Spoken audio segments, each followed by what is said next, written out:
Good evening, ladies and gentlemen, boys and girls. Welcome back to the Redgate-Large channel. We've got FA Cup football tonight. Why not treat ourselves to a little bit of the FA Cup action? We've had lots going on over the last couple of hours with FA Cup action, with a few sort of big hitters going out in terms of Premier League teams going out to lower division sides. And tonight, Chesterfield will be hoping for the same thing. Chelsea haven't played a non-league side in what must be about at least 20 years, at least that amount of time. And it should be, for Chelsea, it should be a real opportunity for some of the young boys, which you can see, young lads, who you can see on the team lineups, to get themselves a good run. But as you can see as well, there's a lot of big hitting names there, and Chelsea taking no chances, using their inner, what's the best way to say it? Using their inner Pep Guardiola to really, try and get themselves into the latter stages of the FA Cup. Let me know, guys, what your score predictions are for tonight.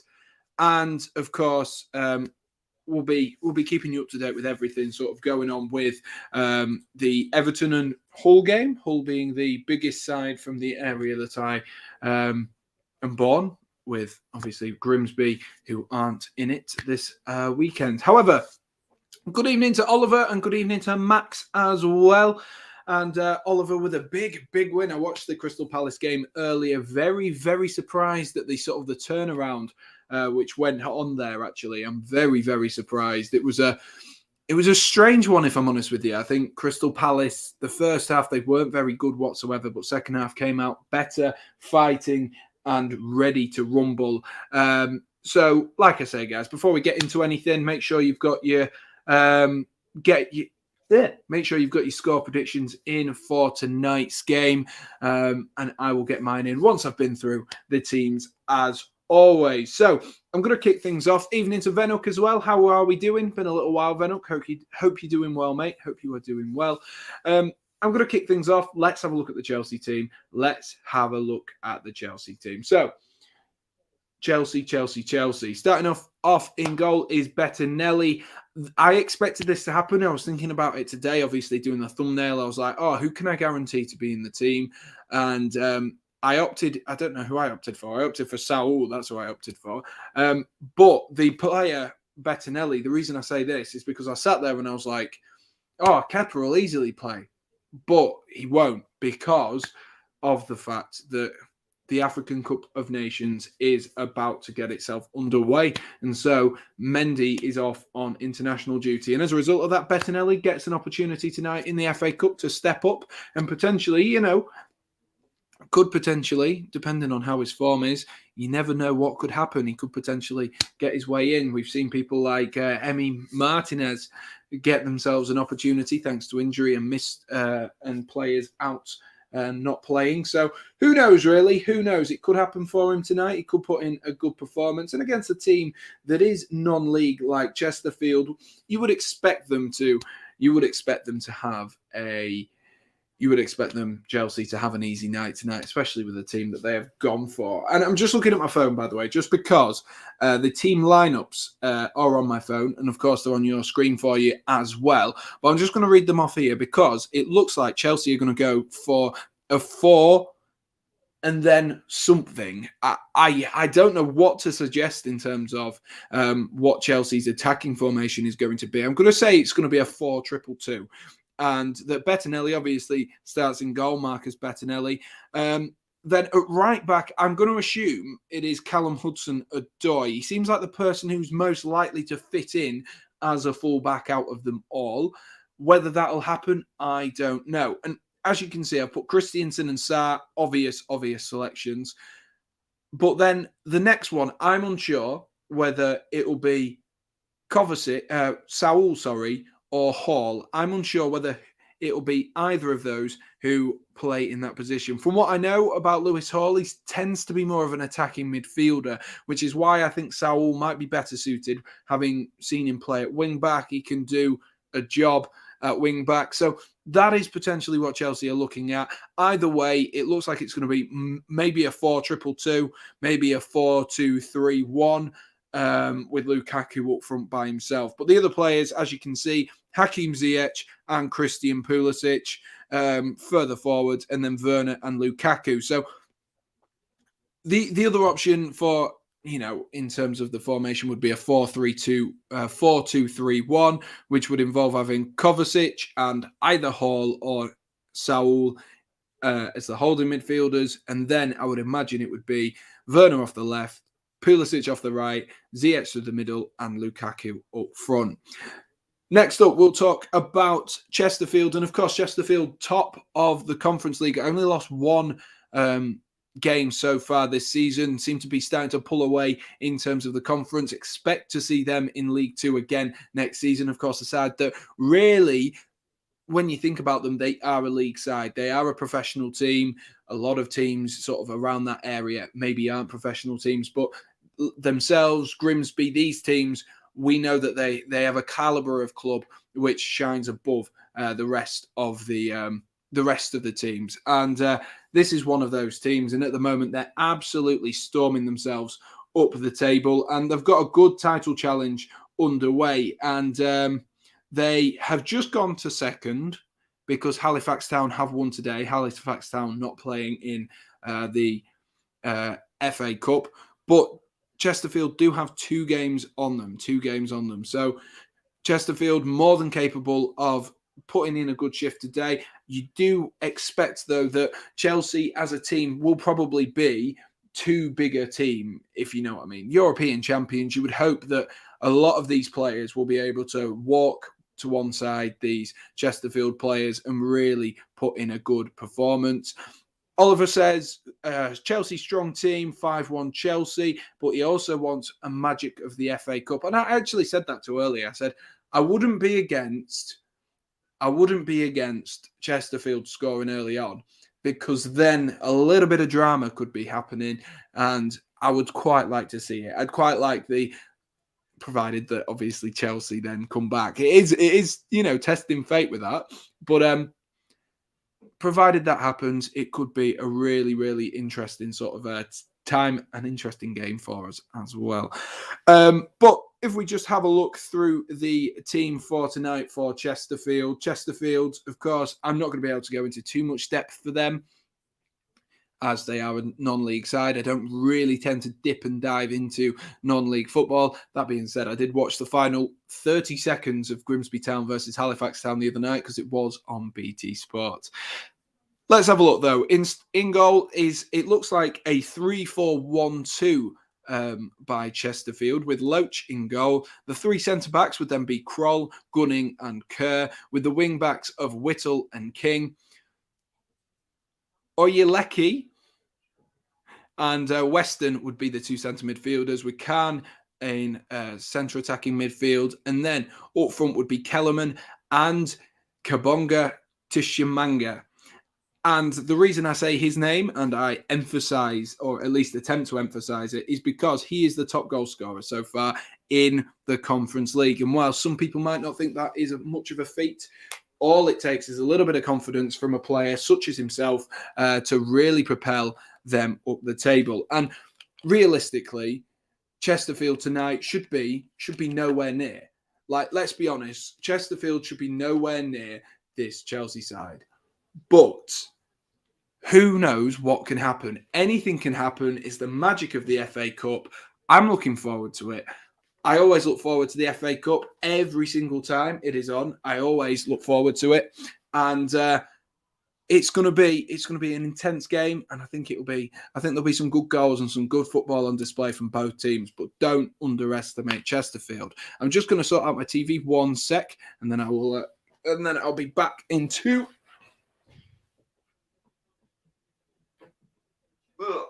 There we are.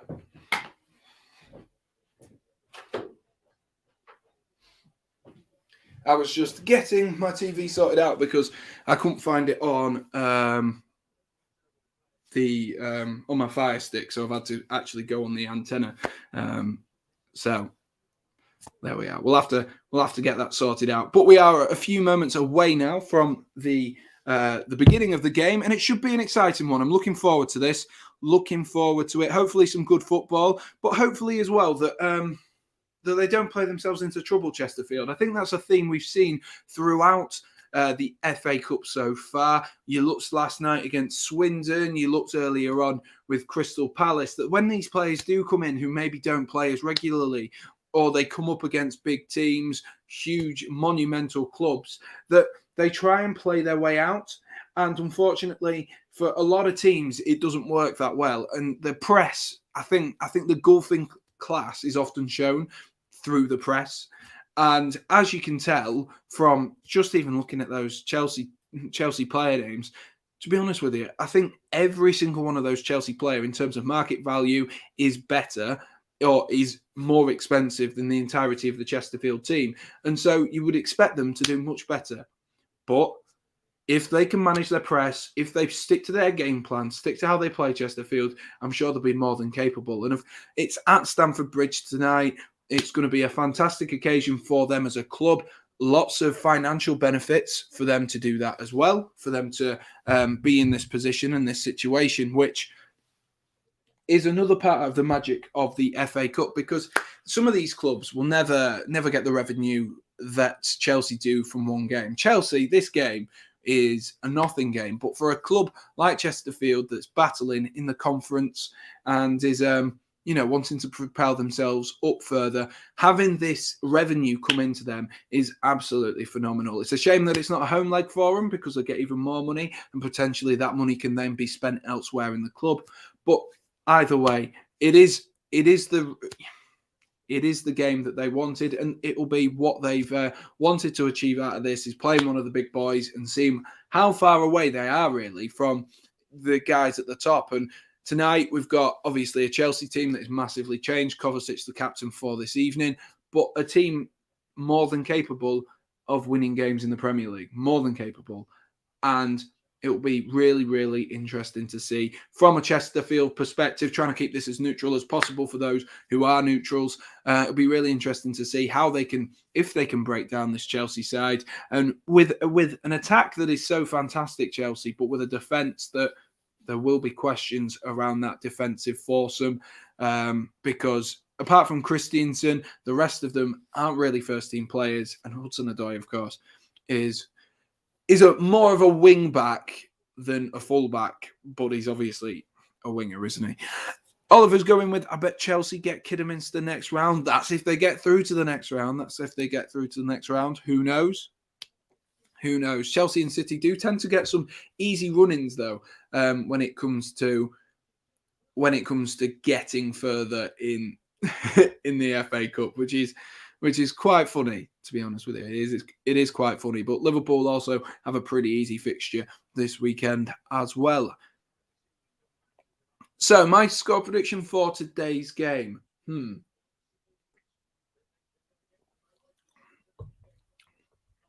What am I going to go with? I think I'm actually going to go 3-1 Chelsea. I don't think Chelsea will score a ton of goals tonight. As much as I'd like them to, I don't think Chelsea would score a ton of goals tonight. Am I drinking Corona? No, I'm not. I've got an Old Rosie, which was part of my Christmas present from Erin's mum. So thank you to Tracy, if she is, or if Erin's listening. Thank you. I'm enjoying it. It's a cloudy cider, Oliver. I won't go near Corona. But there are other ciders available.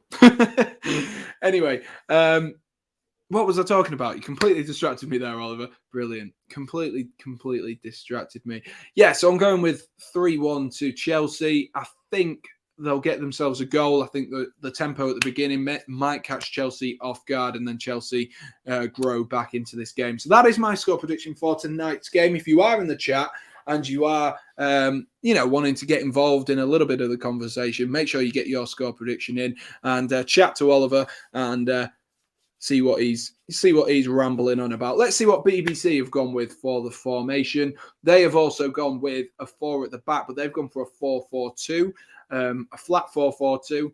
So it could either be a 4-2-2 or just a 4-4-2. So very, very simple from Chelsea for tonight. Thomas Tuchel is back, and then they've got Kepa, Jorginho, Loftus-Cheek, Barkley, Havertz, Simons, and some other young lads, Harvey Vale as well, on the bench that I do recognise. Is that Lewis Baker as well on the bench? Am I dreaming that?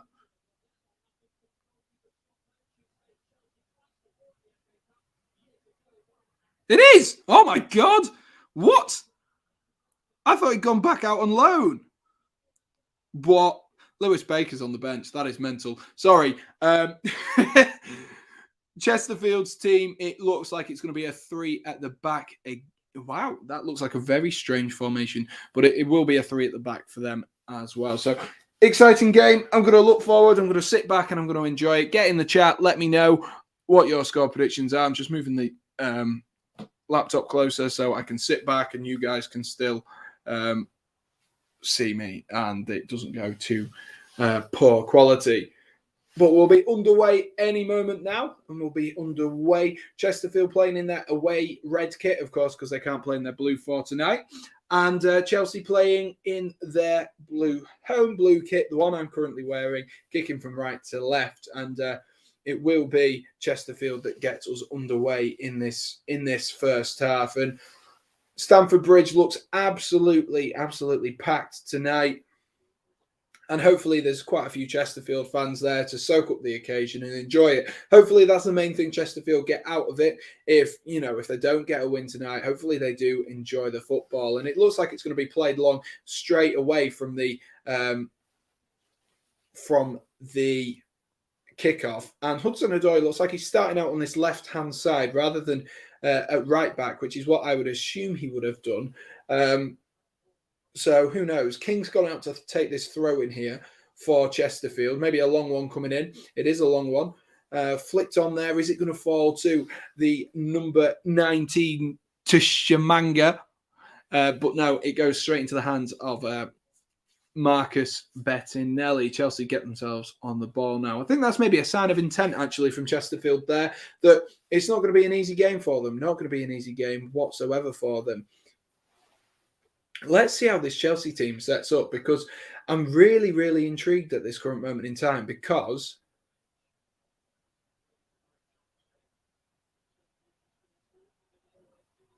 very strange. So Chelsea are actually going with Hall as, it looks like, as a 3 at the back. I'm not sure. We'll wait and see. Evening to all those who are in. Hull are already 1-0 up. Are you kidding me? Hull are already 1-0 up. What? God, blimey. The finalists from a few seasons ago, Hull are already 1-0 up against Everton. I should have been watching that one, shouldn't I? Should have been watching that one. PAFC says Agent Rafa. Rafa trying to take him down. We'll update the thing for us, guys. I can't believe that's already. I wasn't expecting that so soon, ladies and gents. So soon. Chelsea have themselves a corner. I'm still trying to work out how Chelsea are setting up, and Hull are deciding that they want to score a couple of goals. Get themselves on the goal sheet nice and early. Tyler Smith's opened the scoring against Everton. So Everton's woes go from bad to worse. Bad to worse here for Everton.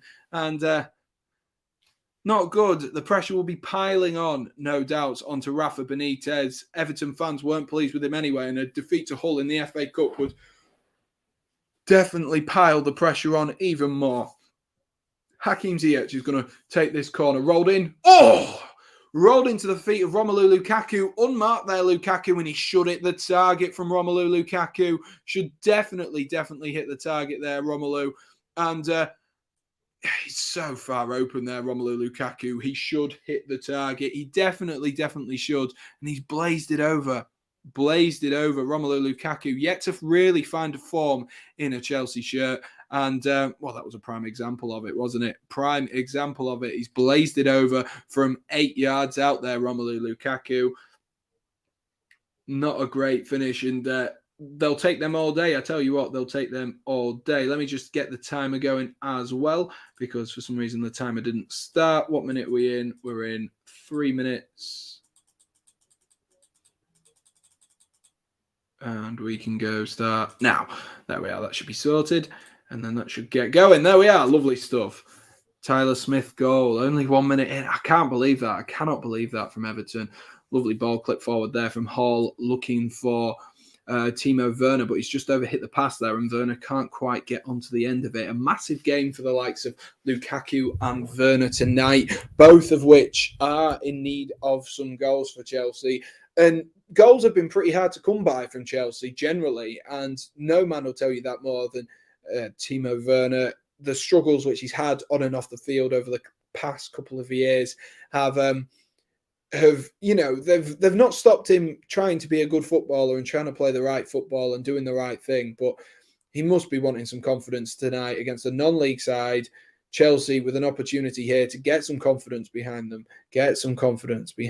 Evening to Josh. How are we doing, Josh? I'm just back at my house from a football game, which I've done a bit of a match day vlog on. Nice one, Josh. Look forward to seeing that on the channel in a little while. Still trying to work out this Chelsea formation. I think Hudson-Odoi has gone back over onto that right-hand side. That's a lovely ball down the line there, looking for Christian Pulisic. I'm so confused by this formation from Chelsea at the moment. Ball just pinging around here, a bit scrappy there, but really, really lovely turn there by Weston to get the ball away. And he's pinged it up there to Kellerman, and it might be an opportunity to get the ball forward here for Chesterfield. Here's Kellerman again. He's going to look to put one in deep towards Tishimanga, and really good defending there from from Hall there. Really lovely defending. PAFC saying Everton in the mud. Haven't seen you on the channel for a little while, PAFC, so I hope you are doing well. That's a lovely ball to find it through. Is Werner? I think he's offside. Werner's put it in the back of the net, but I think he's offside.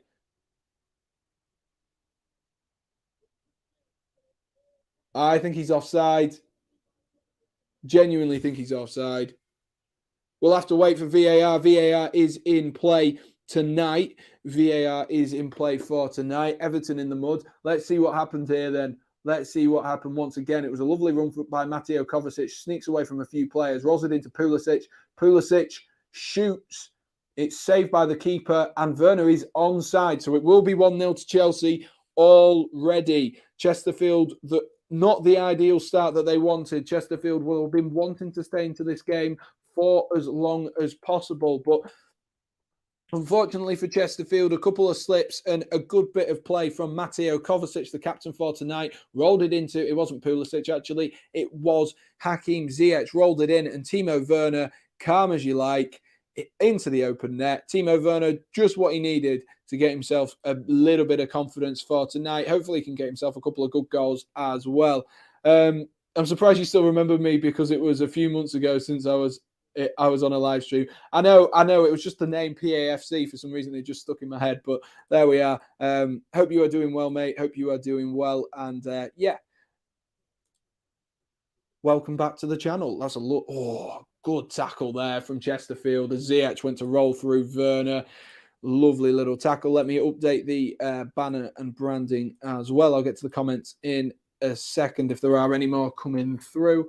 Just need to get all of this sorted out for us. But, I mean, in terms of Chelsea, it's the start they wanted. Hudson-Odoi is going to roll one into Werner here. Back into Hudson-Odoi. Lukaku, blocked. Really good block. Had to make the block there.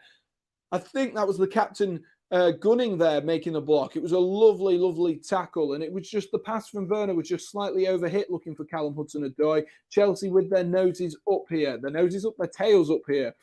Their noses up, is that a phrase? And Chelsea have given away a free kick there on Oyeleki, is what I'm going to call him. And that was Saul there, and that will give them a little bit of respite there, the non-league side. I'm just trying to update. I'm trying to work out what minute Werner scored in. There we are. Just trying to update that bottom bar for us, guys. There we are. Lovely stuff sorted. I think there should be no VAR till the semis. That seems to be what the thing which would make it the most even sort of thing, doesn't it? It does seem to be the thing which would make it the most even, because it does seem a little bit unfair. Apparently it's 1-0 to the Saints in the Swansea game as well. So goals flying in left, right and centre across the board.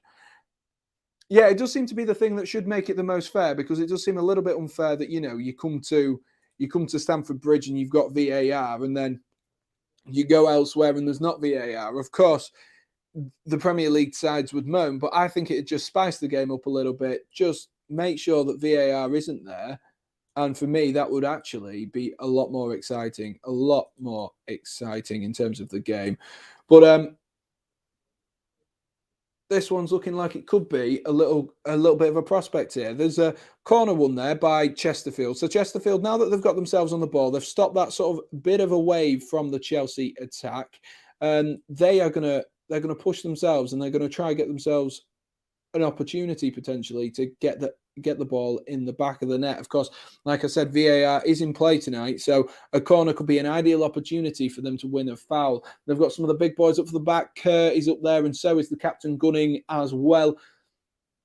Let's see what they can do from this corner. It's flicked on, looking for the front post there. They're appealing for another corner, but it looks like it's gone behind there. And a bit of a wasted opportunity there. I think the ball could have been better. Didn't even beat the first man whatsoever there. And I think King will be disappointed with that. I think he'll be really disappointed with that, because you need to beat the first man. You do need to beat the first man. But a good attack, we will say. We'll be positive for Chesterfield. Of course, this is a massive game for them, not just in terms of the way that the game is set up, but also the fact that they're playing one of the biggest teams on the planet here, and it's going to be a real test for them, a real test. But anything that they can take out of this game will be a positive. I'm sure they'll look at this come the end of the week, depending on the scoreline. They'll have different positives to take away from it and see, actually, in this department, we weren't actually that bad. In this department, we can now see how the better teams pull us apart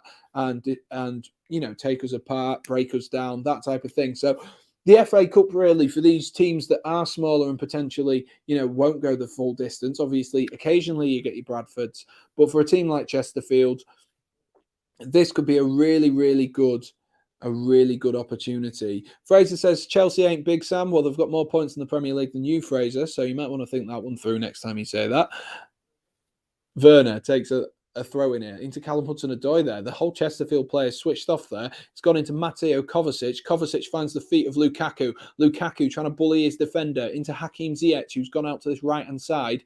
He's going to pull one across the box. Great save there by the keeper. And he's done well as well to parry it out and cleared by the Chesterfield defenders. Kellerman trying to pick up the ball here. And they're just trying to hoof the ball clear there. And it's been rebounded there off Chelsea man back into the hands of the goalkeeper. But it was lovely play, actually, there. Is that Pulisic? I can't even tell who it is half the time. My screen quality is that bad. It was Ziyech. Every time I've seen Hakim Ziyech in this game so far, I thought it was Pulisic. Every time. Chelsea give away a foul there, about halfway inside the Chelsea half. Mateo Kovacic there on Oyeleki. Potentially another opportunity for Chesterfield to get a player up from the back. Fun fact for you, actually, I have seen Chesterfield play live at Scunthorpe. I went to see a Scunthorpe game, and I believe it was 2-2. And I think Scunthorpe were 2-0 up, and they conceded 2, and Chesterfield ended up equalising. So, as I'm sure you can imagine, going to a Scunthorpe game for someone who lives near Scunthorpe, it was a bit of a annoying one, but that looks like something off the training ground there. Lovely ball, rolled it in behind there, looking for Tishimanga, but a really good defending. I think that was by the young man Hall there, who just got back in there. The Chelsea defenders switched off a little bit there, and Chesterfield, that was a really nice, smart idea there from Chesterfield. Hate to sound patronising, but a really smart idea. And it was clipped over nicely. The Chelsea defender switched off. Hall, it was, who'd actually got himself back. And if the first touch from Tishimanga had been better, then I imagine that, with the clinicality that he has shown so far this season in the conference, that he might have had a good opportunity to score there from inside the 6-yard box. You would expect a player of his calibre to put that one in the back of the net, even against someone like Marcus Bettinelli. Here go Chesterfield again, starting to grow into this game, but Christiansen there with some really fantastic defending, gets himself across. In terms of the stream and the channel for tomorrow, I am going back to Huddersfield, and so I won't be doing a stream for tomorrow, but I do have a video that will be coming out, whether that's late in the evening or sort of 3-4 o'clock time. I don't know yet. I'm still editing and still working away on thumbnails and whatever. So do be sure, if you aren't already, have your notifications on and get them on, and then let me know what you think to it. It will be a team of the season, Premier League team of the season so far at the halfway stage, apart from obviously Burnley. But that is my plan for tomorrow because, like I say, I won't be able to do any streams, unfortunately. But we do have a stream for you tonight. So if you are enjoying this stream, be sure to smash a like for us. That would be greatly, greatly appreciated.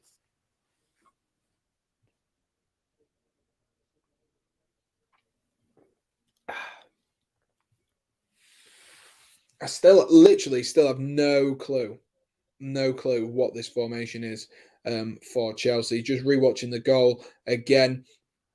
It was actually really good play from Mateo Kovacic, and of course the way that it went in, a save from the keeper, and sort of fell to Timo Werner, didn't really do the goal or do the play from Kovacic any justice there.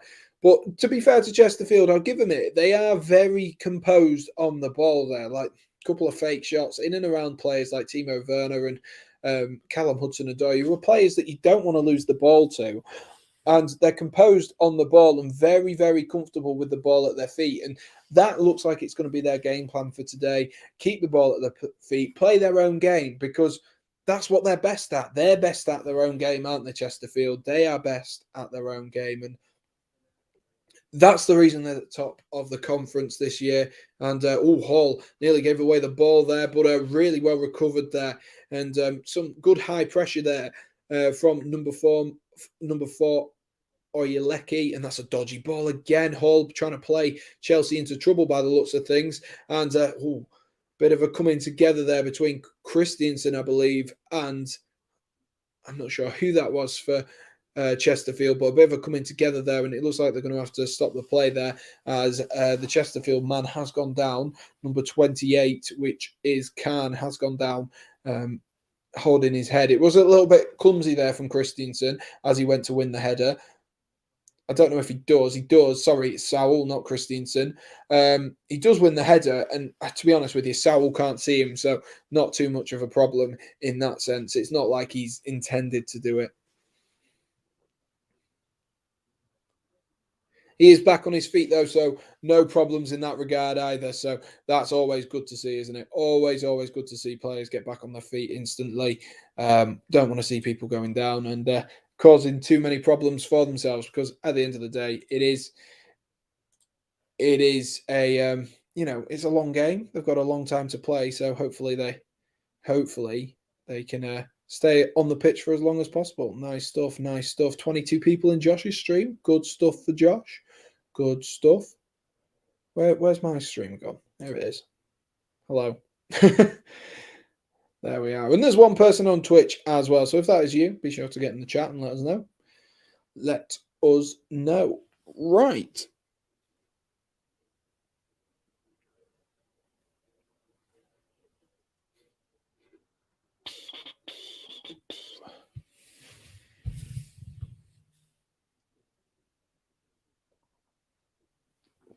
Sarr finds the feet of Werner, who's dropped back into midfield to pick up the ball there. Werner's done really well there, actually, to roll it into Pulisic. Pulisic finds Callum Hudson-Odoi. Hudson-Odoi is going to drive in towards his right foot. It's going to bend one. Oh, what a finish that is, Hudson-Odoi. What a lovely finesse shot that is from Callum Hudson-Odoi. What a goal. It was too easy for him, but what a goal. A lovely, lovely strike. The technique was absolutely fantastic from Callum Hudson-Odoi. A brilliant, brilliant finesse shot to find that bottom corner. Lovely goal. Callum Hudson-Odoi. That is the talent that man has. That is the talent that man has when given the time and space. But it's simply not good enough from Chesterfield. No one gets anywhere near him. And a player of that quality, of Callum Hudson-Odoi's quality, you give him that much room at the edge of the box and you're asking for problems. You really are asking for problems. You're causing problems yourself. And Callum Hudson-Odoi makes them pay and gets himself another goal in a Chelsea shirt. Went very Hull there, didn't it? If anyone knows a Hull accent, but anyway. There we are. Hudson-Odoi gets himself on the score sheet as well. So Chelsea 2-0 up and cruising at the moment. Chesterfield's game plan will be now just to keep Chelsea in touching distance, because the further they get out of distance, the less likely a late goal and late drama is for them. And that'll be what they're looking for. That will be what they are looking for. I don't know why I just put the score as 2-1 there. Whoops. Core, QPR and Rotherham? QPR and Rotherham went to penalties and QPR have won 9-8. Of course, because of COVID this year, there is no penalty. There is no what am I trying to say? There is no replays to these games, so it will be decided on the night, and it makes you wonder: will we have replays in the future? Who knows? Who knows? It will definitely beg that question, but doesn't look like a replay will be needed either way, or extra time and penalties will be needed either way for Chelsea here. That's a lovely ball in, and that's 3-0. Easy as you like. It was a ball down the line. I think that was looking for Timo Werner. Was it Timo Werner? No, it was the young man Hall. It was. He pulls it across, and Lukaku's gone and got himself a third. Too easy for Chelsea. Really too easy for Chelsea. Chesterfield letting themselves down massively here. Massively here. Their big night, and the 3-0 down within 20 minutes. And that is what you'd like to think would be game, set, and match for Chelsea. Let's watch it again. Hall gives away the ball himself, but then Chesterfield gives away the ball again and gave it back to Hall. Hall runs down the line, puts in a decent ball. It was Kellerman who gave the ball away, trying to find King. And Lukaku, you can't give him that much time in the box. You cannot give Romelu Lukaku that time in the box. And Chelsea 3-0 up, cruising. And do we need to say any more? Chelsea have got it easy. Let's be honest with you. Chelsea have got it easy. And despite Oliver's wishes of wanting some drama, it doesn't look like it's going to be coming unless we see an almighty comeback. I cannot / will not see that happening.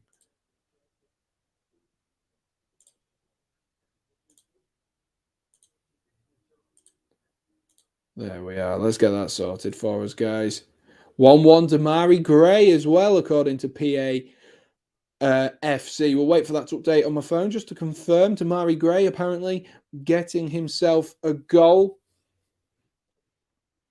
Chelsea absolutely cruising now, turning on the class as well. Chesterfield, it looks like it's the 85th minute. It's that open. Really does.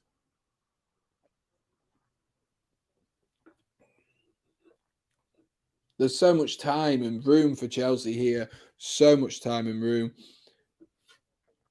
Damari Gray, eh?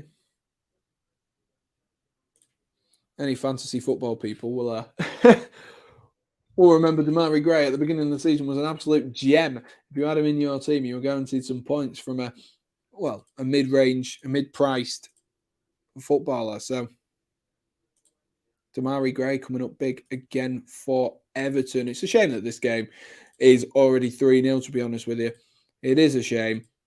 But against, with Chelsea being so good, you can't really expect anything else, can you? You cannot really expect anything else. It was bound to happen. Definitely was bound to happen. But Chelsea, it's a matter now of how many, isn't it? 3-0 up inside 20 minutes against a side that is a non-league side. It's a matter of how many. Maybe they can perform like Swindon. 4-3 Chesterfield, says Fraser. Nice. Damari Gray's Everton's only hope this season, it seems. It does, yeah, it really does. I think Everton as well, they've been hit with a few injury problems. Obviously, DCL is a man that you don't want to lose. And, of course, being linked to other people, Anthony Gordon, I believe he had a good game the other week as well, scoring a couple. So, Everton, it's a really, really mixed bag so far this season. The promise of Rafa Benitez maybe was what put them off, but who knows? Who knows where this Everton side will go? They've got themselves the equaliser, as you say. So who knows where this is going to go? But Chelsea 3-0 up here, absolutely cruising. at the moment. Let's see what Chesterfield can do. Let's put a neutral hat on and hope for a good game of football. And nearly there from Kellerman, nearly there. And it was a bit of laziness there, to be honest with you, from the left fullback. Kellerman's putting a nice ball there to pull it back out wide to him, and he's just not put the effort in. And not great, to be honest with you. Not great at all. Chelsea get themselves back on the ball here. Hudson-Odoi there looking for Timo Werner. It's somehow squeezed its way through from a mistake there from Kerr, who completely misjudged the ball there. And a little bit of head tennis again here from Chelsea. Kroll there sees it out for a goal kick for Chesterfield. Chesterfield, let's see with Chesterfield. That's the best way to say it is. Let's see. Oliver coming in with a 1-1 as well. Yeah, Damari Gray. Was it a good goal, PAFC, or Oliver? That one looks like it's going to be a nice competitive game. I did expect that, but of course there will be people who are subscribers to the Sam Redgate-Large channel who come for the Chelsea content. So it was like, I can't really not do it. I mean, I would have liked to, considering it's one of my local sides, but maybe if Hull get through to the next round, Hull wins that header from the goal kick there, which knocked back forward again by Chesterfield. Chesterfield get the ball down. Can Oyeleki get the ball down? No, he gives it away. Here's Hudson-Odoi. Hudson-Odoi is going to try a drive here. Goes back to Kovacic. Kovacic rolls it in to Christensen. Just taking the time. Evening, Max. How are we doing, mate? How are we doing? You've gone really quiet, Max, since you lost 2-0 in the EFL Cup semi-final.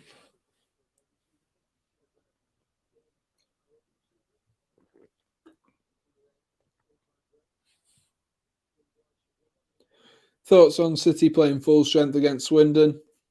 I actually tweeted about that, and to be honest with you, that's why I rated Chelsea playing this team tonight. Because number one, like, you don't want them to get out of match fitness, so play the full team. But also, it shows a level of competitiveness and extra edge, and it just shows how they just want to be able to. They just want to be able to win absolutely everything that they can. And Chelsea tonight are setting that precedent. And 3-0 inside 30 minutes, inside 20 minutes even, that would have been something that Manchester City would have wanted last night. And of course, it didn't go that way necessarily, but they still got themselves an emphatic win. However, I think it shows a sign of a team that is very well drilled, really, really good fitness, ability, and a team that is there to win everything and isn't going to just take the likes of Chesterfield for granted, because I think we've seen that in previous years, the 4-2 game between Chelsea and Bradford a few seasons ago. I think we have seen these big sides take the small ones for granted. You could probably say Newcastle earlier. Admittedly, a very good win for Cambridge, and it was a pretty strong Newcastle United side. And I can't help but laugh, considering the world's most expensive team or the world's richest team, has just lost to Cambridge United. But you cannot take these sides. You cannot take these sides for granted. God knows what's going through Kieran Trippier's mind right now, I tell you what. Hope Plymouth will be able to beat Birmingham in the Cup today as well. And Max saying he supports the Greens as well. Well, who are they playing Birmingham? When's that game? PAFC. When is that game? Here's Hall, rolls it into Hudson-Odoi. Hudson-Odoi is trying to, show a few of his skills off. Why not there? Look for a cheeky nutmeg. It was just bounced off and just gone out of play for a throw-in. He finds Kovacic from the throw-in. Kovacic can only find Kellerman there. And Chesterfield get themselves back on the ball here with Oyeleki. And that's a ball looking forward there, looking for Kellerman again. Hall's dealt with that nicely. That game's going on right now. Wow, nice. Nice. Got my fingers crossed for you then, PAFC. Got my fingers crossed for you. Hopefully we can have Plymouth versus Chelsea in the next round, and then we'll see. Then we'll see, won't we? In fact, we'll let you get to the fifth round, then it can be Plymouth versus Chelsea. If you haven't already, guys, be sure to smash a like on the stream for me. That would be absolutely fantastic. Or go over to my Twitch as well. The Twitch is exactly the same name, Sam Redgate-Large. And go over there and drop us a follow as well. We need to keep trying to grow that as well. But thank you for the support on the channel recently. The Kieran Trippier video I did the other day, 416 views, which I'm pretty damn pleased with, if I'm honest with you.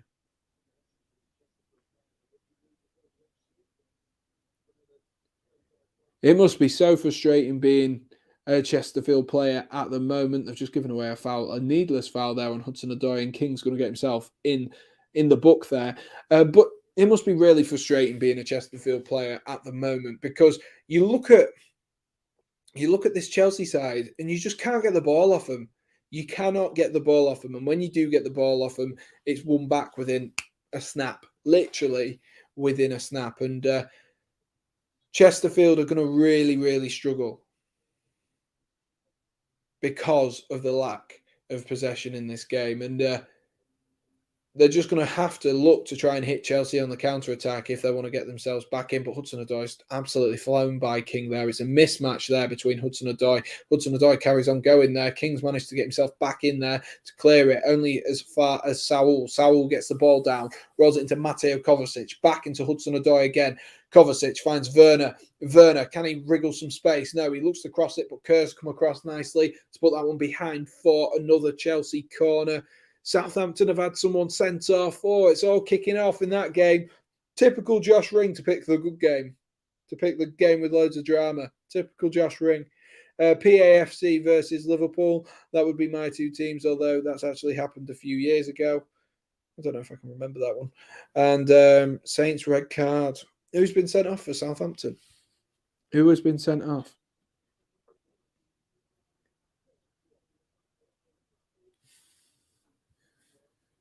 Behind from that corner there. Lukaku, free, loads of space. He's caught it on the volley. And Lukaku I don't know how to best describe it. He's just slightly got his sights wrong. Just at the moment, in terms of football, Romelu Lukaku is just slightly off his game. And you can see he's got all the movement. The movement's there. It's just that final finishing touch. Of course, he scored tonight, but it was a tap-in. Chelsea 3 goals tonight, other than Hudson-Odoi's lovely little curler into that bottom corner. Romelu Lukaku is just slightly off at the moment, and that is slightly worrying for Chelsea. Lovely ball there from Kovacic into Werner, into Lukaku. Oh, he's put it wide again. The same place as from the corner. He's put it wide again. Romelu Lukaku, what are you doing? What are you doing? So much room. Really, really good play from Timo Werner. Kerr, no chance whatsoever to get back at Turbo there. And he should be doing better, Romelu Lukaku. He should be doing better. Apparently, it's 2-1 to Everton as well. I remember it being a 0-0, then a 1-0 Liverpool in the replay. That does not surprise me at all, PAFC. Lukaku punishment is playing versus Chesterfield.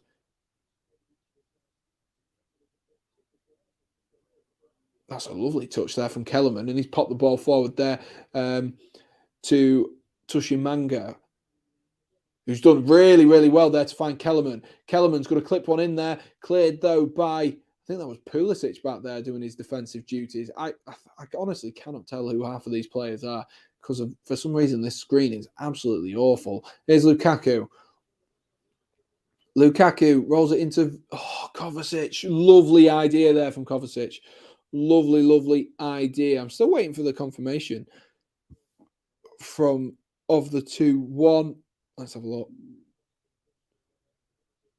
There we are. We've got the confirmation. It is 2-1. So Hull, despite their good start, are now 2-1 down. Let's have a look at the scores elsewhere. Birmingham 0, Plymouth 0, PAFC still worried. Are you still worried? And Yeovil and Bournemouth is also 0-0. And of course, the 3 that you have on your screens as well for you.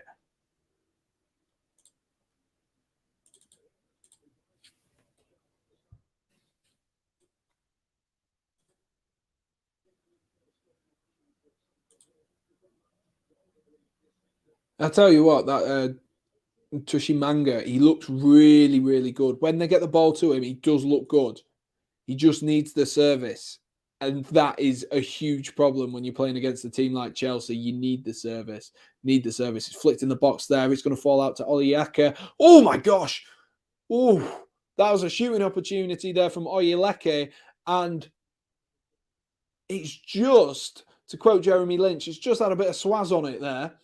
And it's just popped wide from the edge of the box there. And not a bad effort. Marcus Bettinelli is what I meant to say there. Was scrambling across the box there and was very, very close to being beaten there. If that was a yard to the right, then that could have found the back of the net.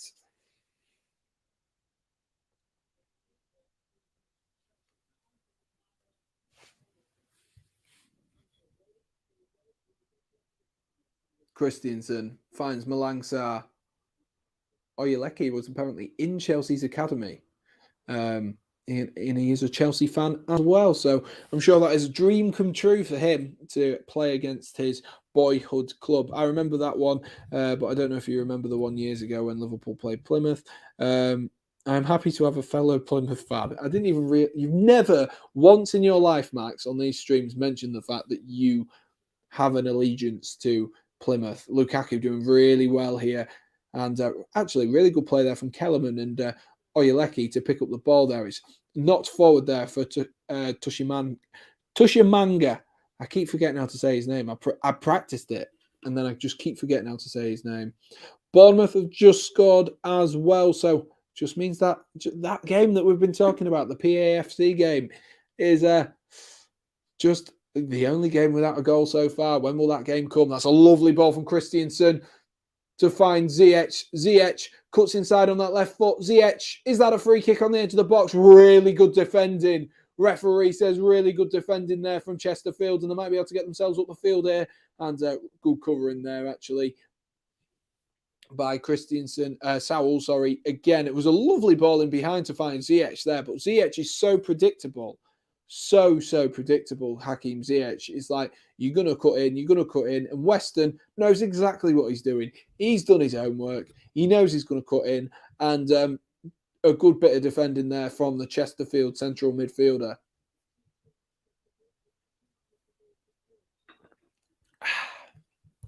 Tasty. I don't think you ever have, Max. I don't think you ever have. Why is Plymouth your second team, Max? Why is Plymouth your second team? I want to know. Sarr finds Hall, who's been really, really impressive so far in this game. Got himself assist already for the goal for Romelu Lukaku. Very confident on the ball. Hudson-Odoi, lovely ball in behind there, looking for Turbo. Turbo just can't quite get his legs going quick enough there. Hudson-Odoi just slightly overhits the pass. And Max is singing, so enjoy your singing, Max. It's a really good run, actually, from Timo Werner there. Really good run. I hope Werner gets himself a good goal tonight. He's obviously already scored so far this evening. To be fair, credit where credit's due. Last 10 minutes have been much, much better for Chesterfield. Much better. They look a bit more confident now. And it's a shame because obviously they're 3-0 down. But it must be that sort of the relief of pressure, the fact that actually now they're already 3-0 down. There's no reason to feel worried or under pressure because if you make a mistake, you're already losing. And it's unfortunate that is how football happens sometimes and how it is. It's a shame that they just don't feel the pressure in the first place because I think it could have been a really good game there. And it's your local team. Wow, you two probably live closer to each other than you realise. Unless Max and PAFC are the same person. Ooh. Conspiracies. Have we ever seen them in the same room together? No. Here's Werner driving into some space there. He sits one down. I think that was Kerr there who slipped over. But he's done really well there, the Chesterfield defenders, and hoofed clear, looking for Tushimanga.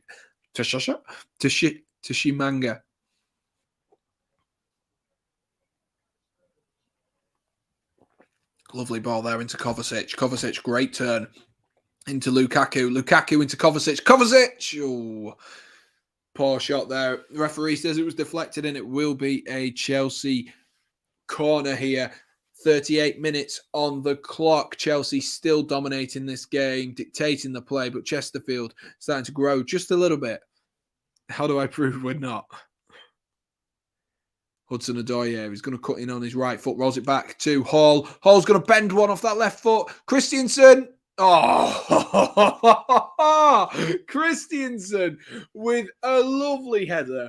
It was a rebound off the keeper's save. Christensen makes it 4-0, and the header was Loke or whatever you want to say. Saves it. He pushes it out wide, and Christensen absolutely acres of space. Poor defending from the Chesterfield defenders. I'm sure they'll just check it on VAR just to make sure he wasn't in an offside position when the ball was first struck there.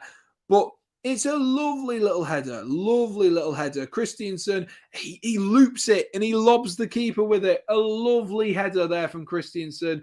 Hall takes the shot, and the keeper, he couldn't do anything. Just when he needed some help from his defenders, as they like to say on FIFA, just when he needed some help, and Christensen finds the back of the net, and it's a lovely header, and the keeper couldn't do anything about it. Initial decent save. The one criticism of the keeper, could he parry that further, wider? Could he parry that wider? That is the question.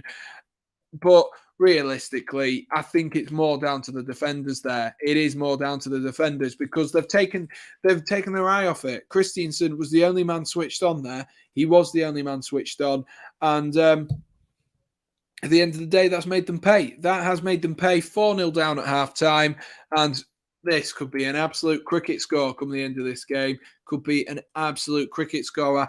With my score prediction earlier, I had faith that Chesterfield would come out and that they would play their game.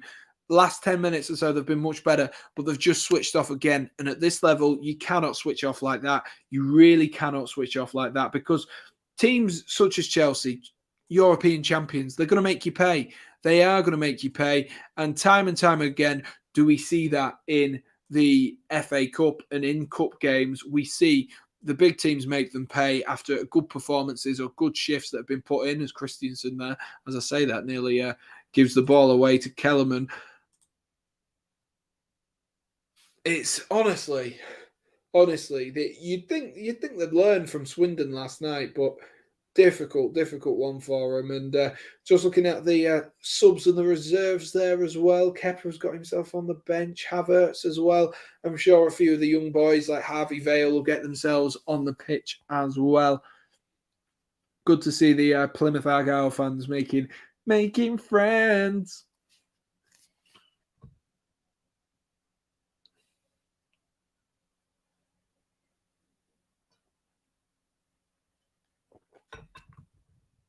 Going to be cleared up the field here by Loke.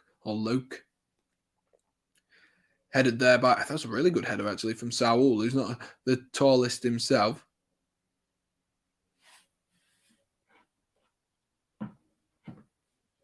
That was weird. My laptop was just making a really strange noise. Maybe it was overheating a little. There we are.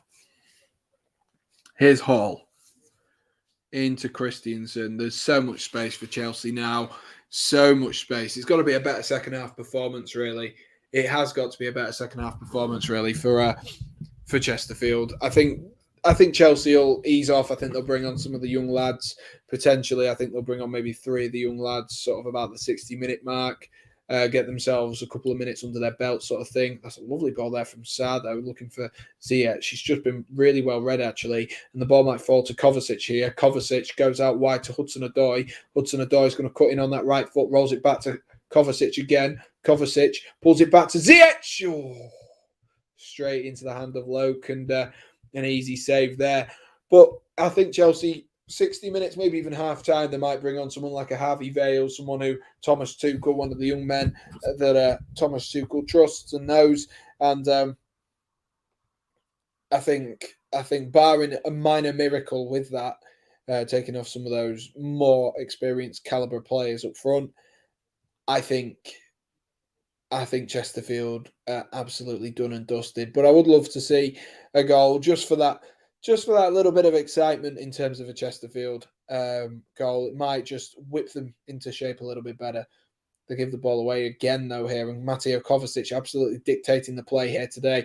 Rolls it into Timo Werner. Back to Callum Hudson-Odoi. Hudson-Odoi is going to drive into a bit of space here.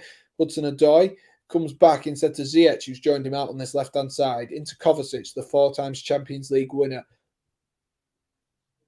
That is mental that Kovacic is playing against Chesterfield, a non-league side, and he's a 4 times Champions League winner. Mental. Oh, that was nearly a lovely ball there from Ziyech to find Werner. The thing is, like, for how good Chelsea have been, it's more been the downfall of Chesterfield and the gulf in quality. Lovely play there from Hall to find Lukaku. Lukaku finds Pulisic. Is that a penalty? Referee says no. Christian Pulisic has been very quiet in this first half, and he's adamant that was a penalty, but lovely play there by Chesterfield, and they might be able to get the ball up the field themselves. Here's Tushimanga, who's going to pull one in, looking for Kellerman, and really good header there from Hall. Got in front of his man. Good defensive play from the young man. Really, really good defensive play there. Just to read it. That was a good attack, though. Good attack, and it was taken up the pitch by, I believe it was Khan who took the ball up the pitch there and did really well to beat a couple of Chelsea men there. Chelsea clear the ball up the field. Here's Werner. Werner's got acres of room to drive into here. Is he going to carry on running? Opts instead to go to Ziyech, who rolls it into Lukaku. Lukaku shapes the shoot, rolls it into Hudson-Odoi. Hudson-Odoi is going to cut in on his right. Hudson-Odoi blocked by Chesterfield. Chesterfield, can he get the ball down there? King just about succeeds in clearing the ball up the field there. It was a bit of a dodgy first touch, but can only find Malang Sarr. It's constant pressure for Chesterfield. As soon as I think they can get on the ball just comes flying back at them. How many minutes of added time at the end of this half?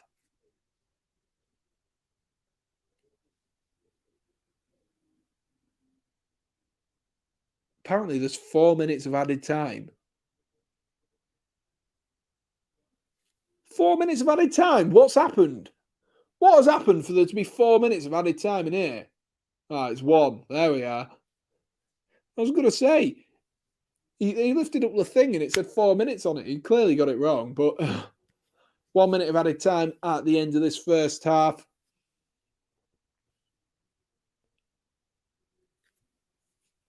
Chelsea look pretty much job done now. Cruising, absolutely cruising. Looks like a training session. Here's Werner. Werner's going to turn out here. Lovely turn there. Rolls it into Romelu. Romelu Lukaku's first touch, though. Awful. Even against the non-league side, it still looks like he's hitting a trampoline. Can they get the ball back down there? Ziyech really well played there. Kovacic into Lukaku. Lukaku back into Ziyech. Ziyech, is he fouled there by the referee? The referee says it's half-time. There we are. It is half-time.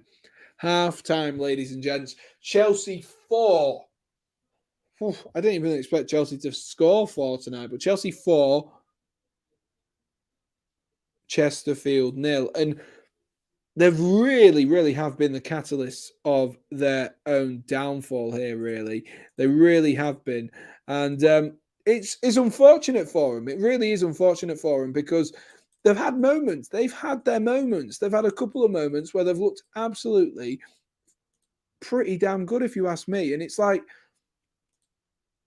it's just a matter of, for Chesterfield, it's a matter of the fact that actually the gulf in quality between the two sides is monumental. Oh, I get to see all the highlights of the Newcastle game. That was a big opportunity missed there.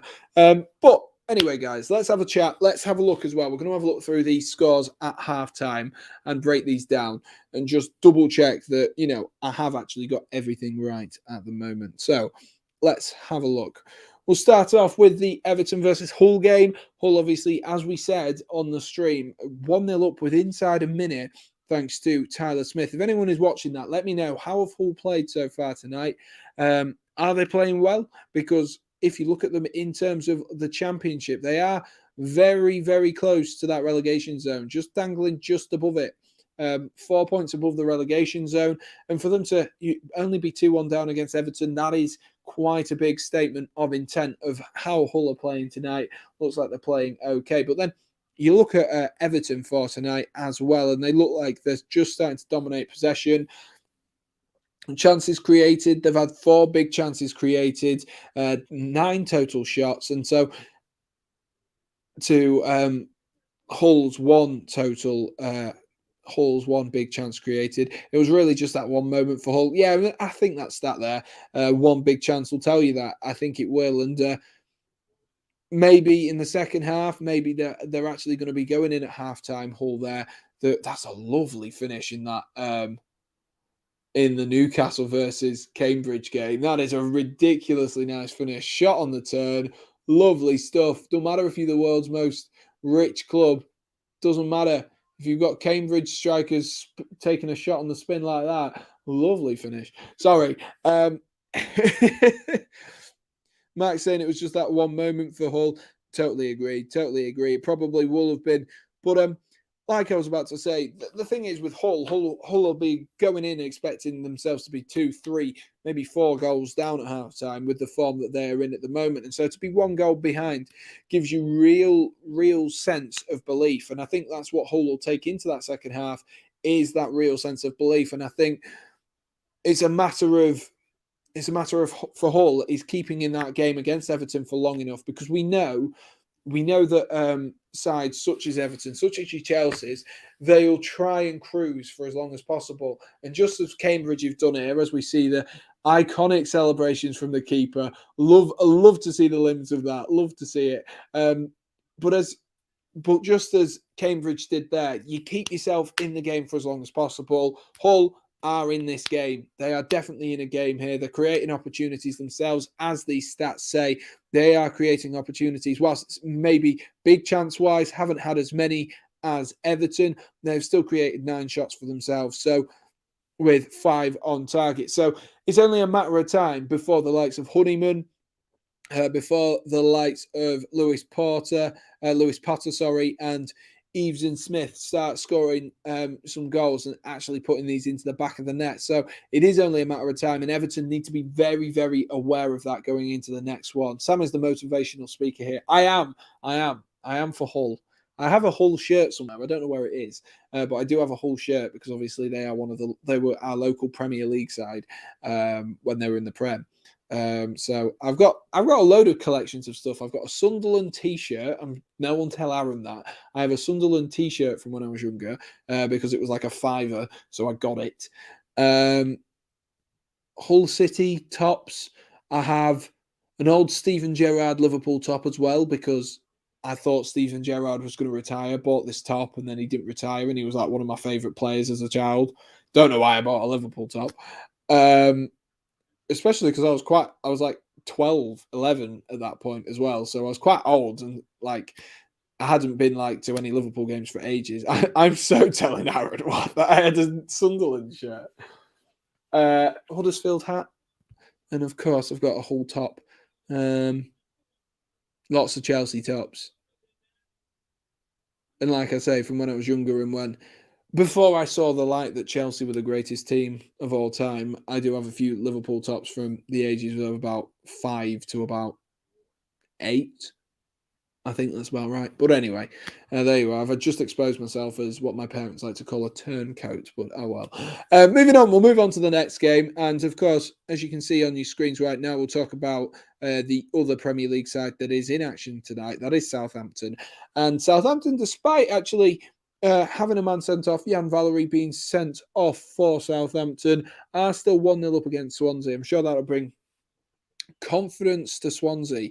I'm sure that'll bring confidence to Swansea, knowing that they are now a man up. But in terms of, I can't even see the match facts on here. Brilliant, thank you.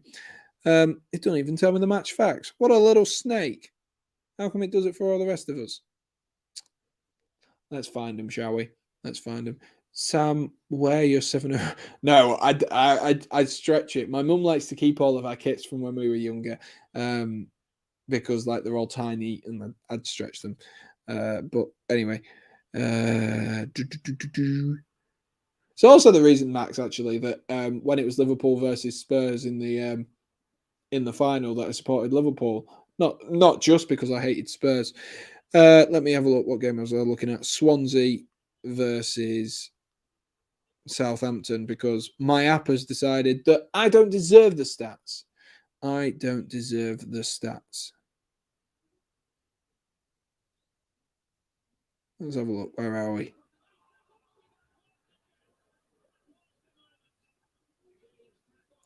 So let's actually have a look. Possession-wise, Swansea absolutely dominating possession, 56% possession.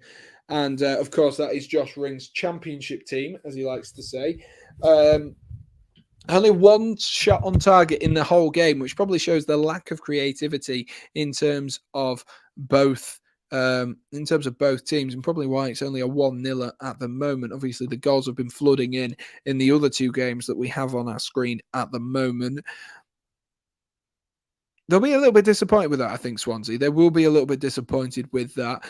But in the second half, I'm sure they'll be getting a talking to. They'll be getting a talking to, and I think Swansea will. They'll have the wind behind them, wind in their sails in the second half, and potentially could see them. Maybe just maybe put in a good late shift. We saw them a few seasons ago, didn't we? Was it against Manchester City, Swansea, who did a really, really good performance and really kept Manchester City at bay. I think they were 2-0 up. I think it was when Dan James used to play for Swansea, when Dan James actually used to be a good footballer. And he put in a really good performance. And that is the magic of the FA Cup. And we can maybe have that tonight. Like I say, Jan Valery sent off in that game, which does mean that Swansea will have belief. They will have belief that they can go on. That they can go on and actually get themselves an equaliser and then potentially a late winner as well. Just watching all the highlights from today. I do love the FA Cup. I miss that 3 o'clock kickoff. I do miss it. Like, I know from COVID we've had all these changes. Haven't we? But the change from the 3 o'clock kickoffs and having that excitement of 3 o'clock kickoffs is something that cannot be matched when you have 5-6 games all playing at 3 o'clock. It is brilliant. It is brilliant. And you've got loads, and I mean absolutely loads of goals flying in left, right, and centre. And just love the 3 o'clock kickoffs. And we've had that today. And like the late drama with Cambridge taking the lead against Newcastle struggling to get themselves in front and even to get themselves a goal. And it really does bring a load of excitement. And it makes me feel like a child again, I must say. Go on, Sam, put it on, at least show it to the viewers. I'm never going to do that. Why would I do that? That would just ruin all my credibility from now. I've literally been like one of the most passionate Chelsea supporters ever since. But obviously, when you're younger, you know what it's like. But lots of my friends were massive Chelsea fans, and they were like my best friends and stuff like that. So when you spend a lot of time with people, and up until about the age of about 7 or 8, I didn't really follow football as religiously as obviously I do now. And so, you just follow whatever's closest to you and whatever's easiest. But no, I wouldn't be able to fit in it. I don't even think I could fit into my first Chelsea kit, because I had my first Chelsea kit when I was about 6 as well. So there was a little bit of a crossover there between Chelsea and Liverpool. But that is enough talking about the fact that I used to have kits bought for me. But there we are. Anyway, guys, let me know, what has been your highlight of the FA Cup so far? What has been your highlight?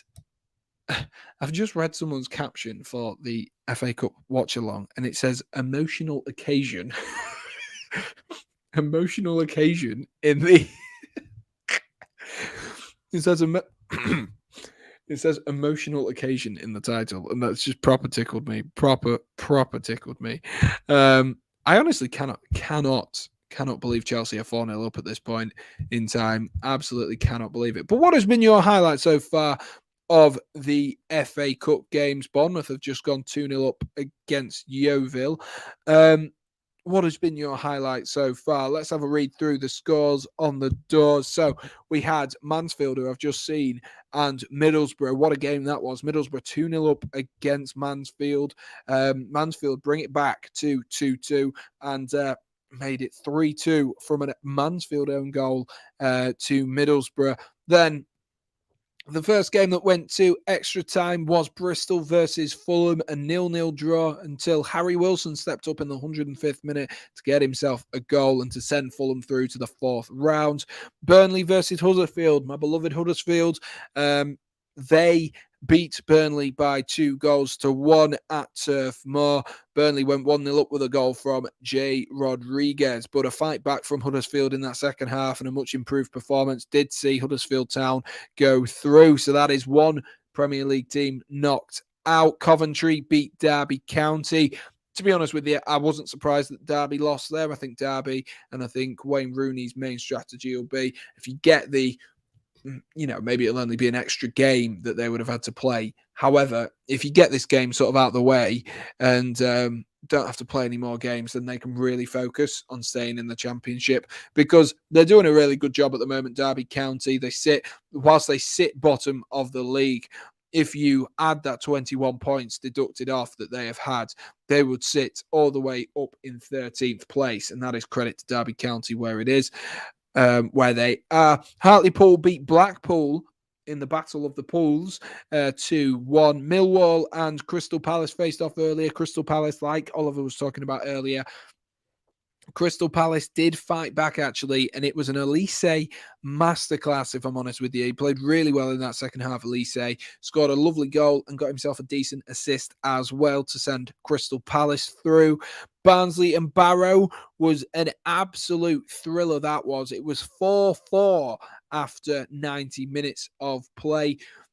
Barnsley went 2-0 up, then brought back to 2-2, then 3-2 to Barnsley, then 3-3, then 4-3 to Barnsley, then a late equaliser from Josh Kay of Barrow. But at the end of the day, what ended up happening was Carlton Morris got himself a 5-4 win to send Barnsley through to the next round.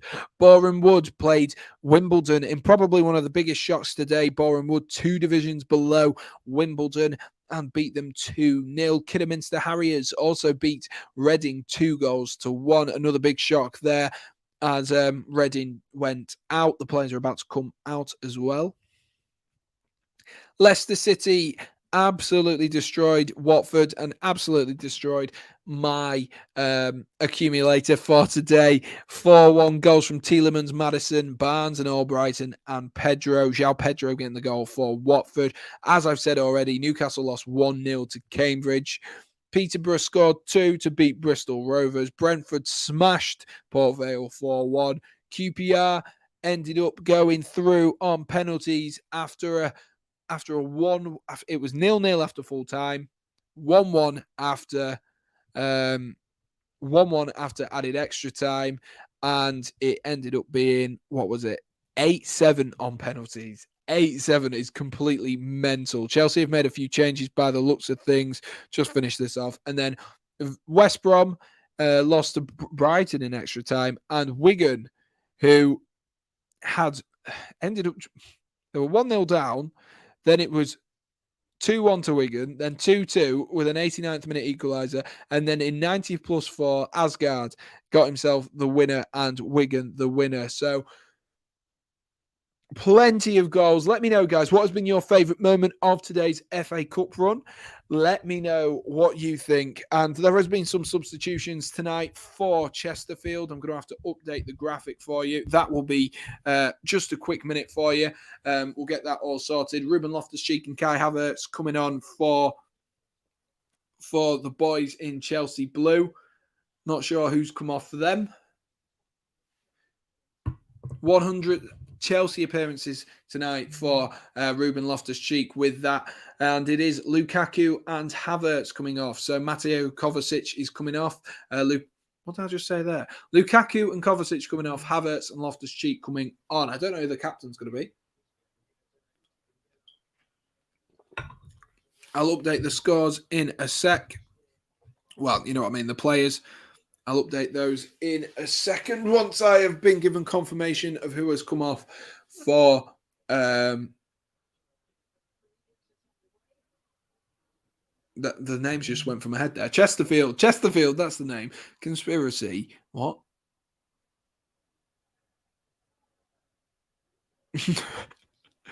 No, I genuinely just supported Stevie G. I'm going to say that now.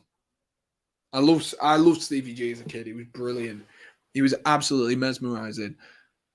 And having an uncle that supported Liverpool, I saw loads of Stevie G, saw loads of him, and he was absolutely mesmerising. I remember watching the Champions League final in Istanbul and just being absolutely mesmerised. Lovely ball over the top there. Oh, really good defending by Malang Sarr there. Oh my gosh. Tushimanga looked like he was about to get through there and finish one off. But a really, really good piece of defending there.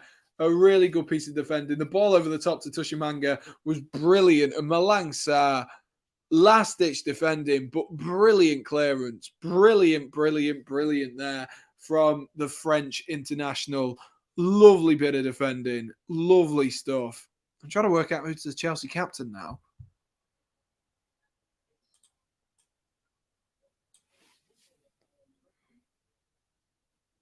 What number is Ruben Loftus-Cheek? Is he 12? I think he is.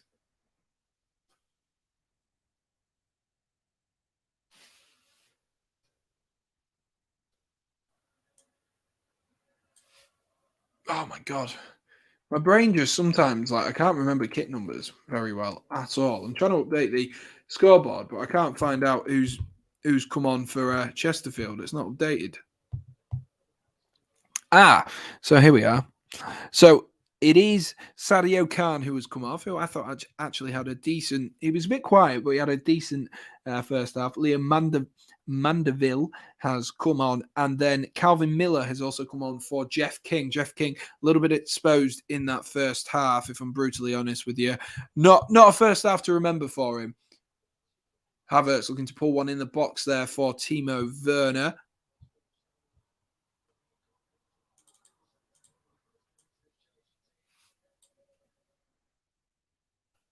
All right, let's get this updated, and then we can get the commentary going.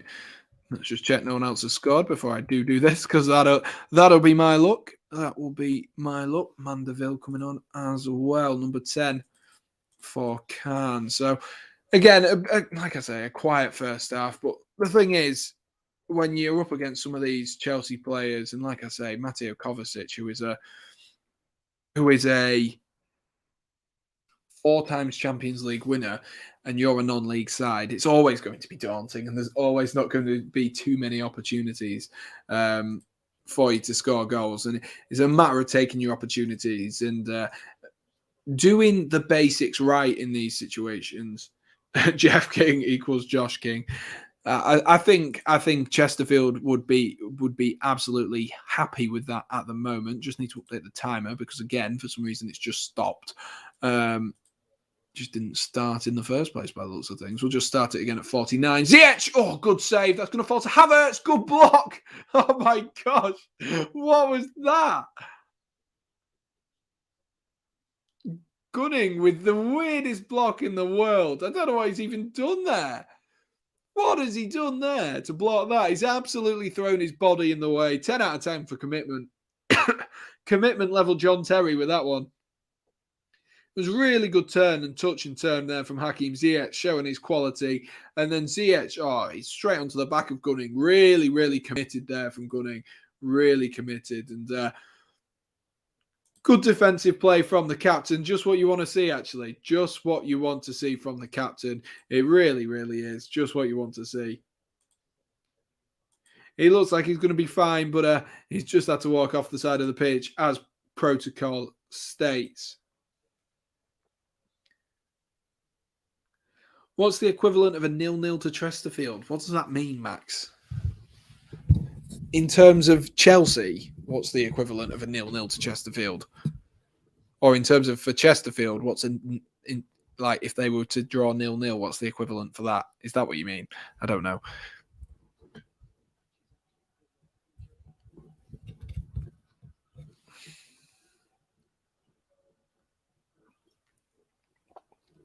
Chesterfield look bright, though. I'll give them that. They do look bright in the second half. Look like they know maybe they'll be a little bit better drilled because of the substitutions coming on. Because clearly the coach didn't enjoy that first half. And I mean, why would you? Why would you enjoy that first half? You're 4-0 down against the European champions. Why would you enjoy it? But Pulisic, yeah, driving into a bit of space. Can he thread in? Werner rolls it instead to Havertz. Havertz, is he going to get a shot off? No, goes out wide to Callum Hudson-Odoi. Hudson-Odoi takes his time, rolls it into Saul. Saul into Christensen. Christensen, who is the captain. He's got the captain's armband on. I thought he'd have it in the first place. Ziyech whips one in. Oh, good defending. Really good defending there. And Chesterfield able to clear. But one back there by Ruby. But given away again by Chelsea. And Oyeleki goes forward. Here is Kellerman. Kellerman has support from a couple of Chesterfield players here. Kellerman looking to shoot, shaping to shoot here. Goes out wide to Miller. Miller back into Oyeleki. Here's Mandeville. Oh, so close there. So close there. Why did Chelsea have to put out a strong team? Like 4-0 Chelsea would be quite good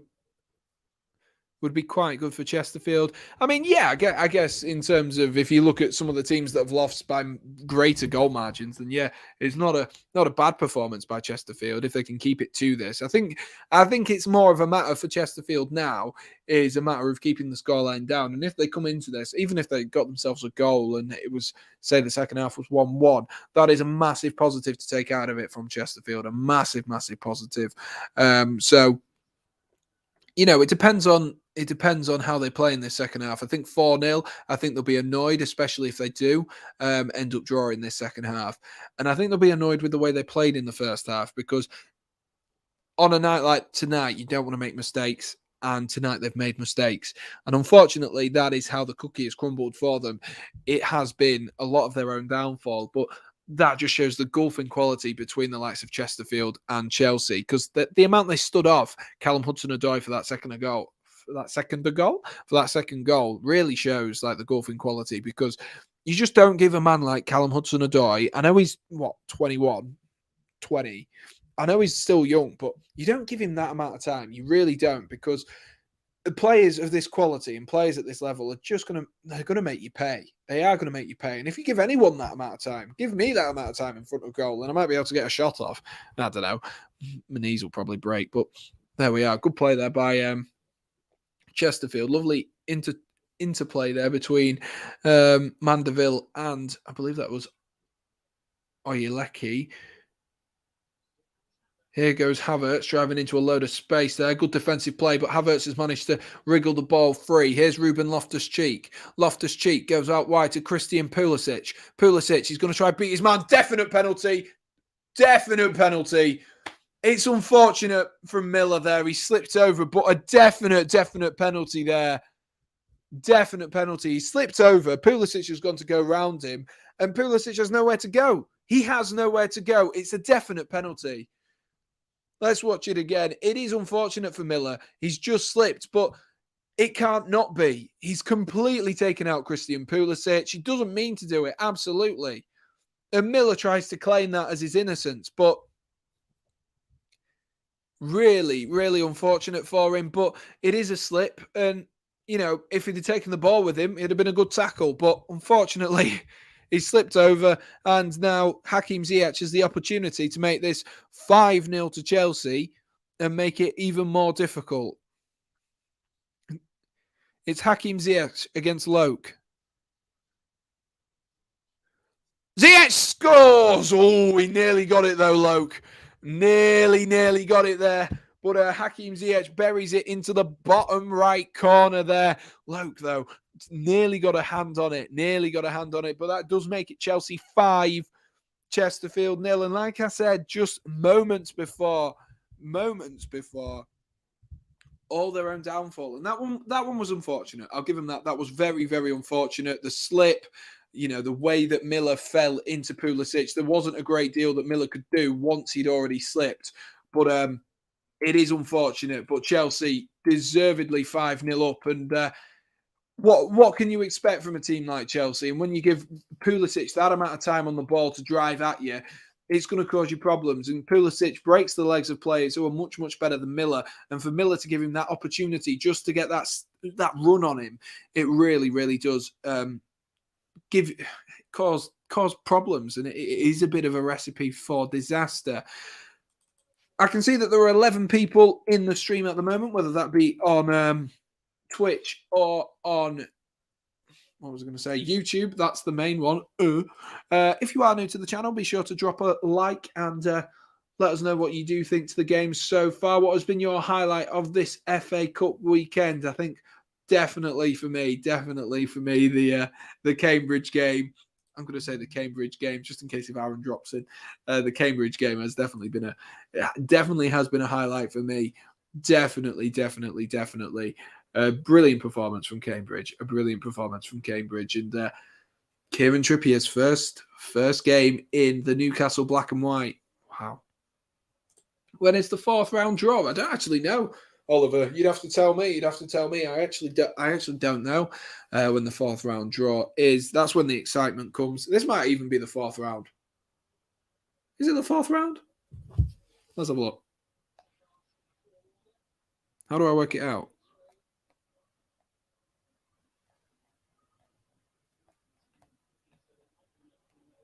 How do I work it out?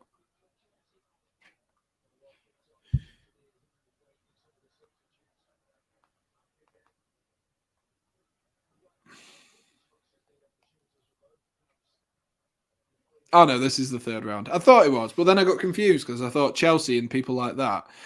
Yeah, I know it is. I know it is the third round, but I got confused because a few seasons ago it used to be the fourth round that the likes of Liverpool, Chelsea, Man City, Man United, the big six, big four would enter, which is what threw me off there because I remember I went to see Liverpool versus Havant and Waterlooville a few years ago. It was like 5-2 to Liverpool, and that was in the fourth round, I do believe.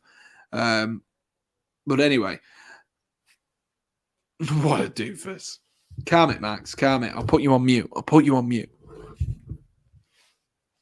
Pulisic clears the ball upfield. I'm still not sure if it's a 3 at the back or a 4 at the back here for Chelsea.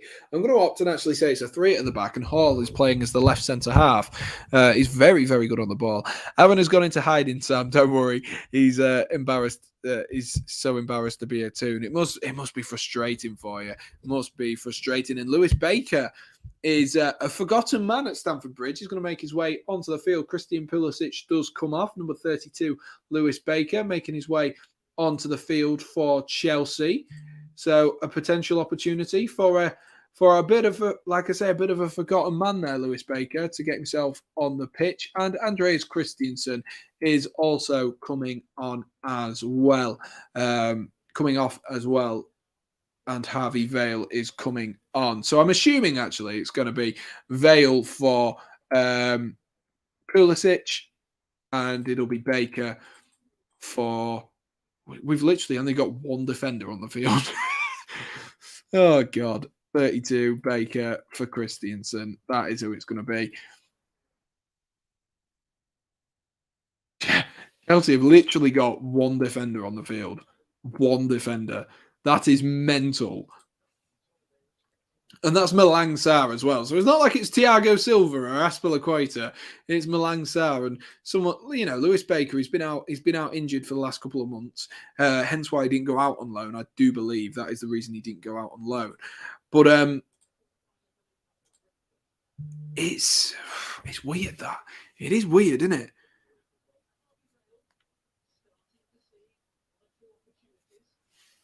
They're just talking about Harvey Vale here, the commentators, and he is starting to see a couple of opportunities in this Chelsea side, and he will do because Thomas Tuchel likes to promote from within. Imagine losing to Cambridge. What is Tuchel thinking? The thing is, Lewis Baker has played as a centre half, and we're 5-0 up. Like, he's played as a centre half before, and we're 5-0 up. What is the worry? And I'm sure that'll come back to bite me on the backside. Oh, I just got the thing sorted, and now you've made another substitution. Are you kidding me? Typical, that, isn't it? Let's see who's coming on then. It is a substitution for Chesterfield. Standing ovation from the Chesterfield faithful who've made the trip to Chelsea today. Let's see who it is coming on. Unfortunately, I don't know everyone by name at the moment.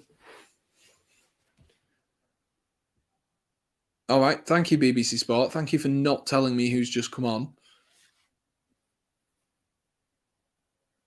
You going to tell me? Well, who knows? It might have been Gunning who'd gone off there, actually. It might have actually been Gunning. But I'm not sure because obviously I didn't see the back of the kit, so I couldn't tell you which kit number it was. And BBC Sport haven't confirmed it either, which is absolutely fantastic. Just what you want in your sandwiches.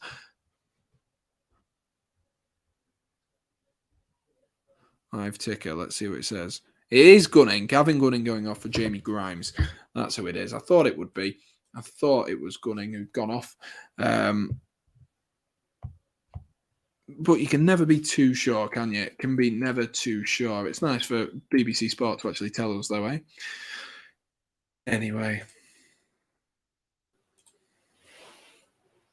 Here's Hall. Rolls it down the line for Timo Werner. Werner's got a bit of room to move here. Rolls it into Havertz. Chelsea still, despite having taken off quite a few of their big names, big money signings, still have plenty of money's worth of player on the field today, and it's not going to even get easier, you know, when they bring off these players, because Chelsea's squad depth is that brilliant. Yeovil Town have just scored one as well, playing a 1-0-9 formation. It does look like that at the moment, doesn't it? It does look like that at the moment. I think it was a 3 at the back. I don't know if it's a 3 at the back now, though. It did look like a 3 at the back, but I really don't know. Thomas Tuchel's Barmy Army, eh?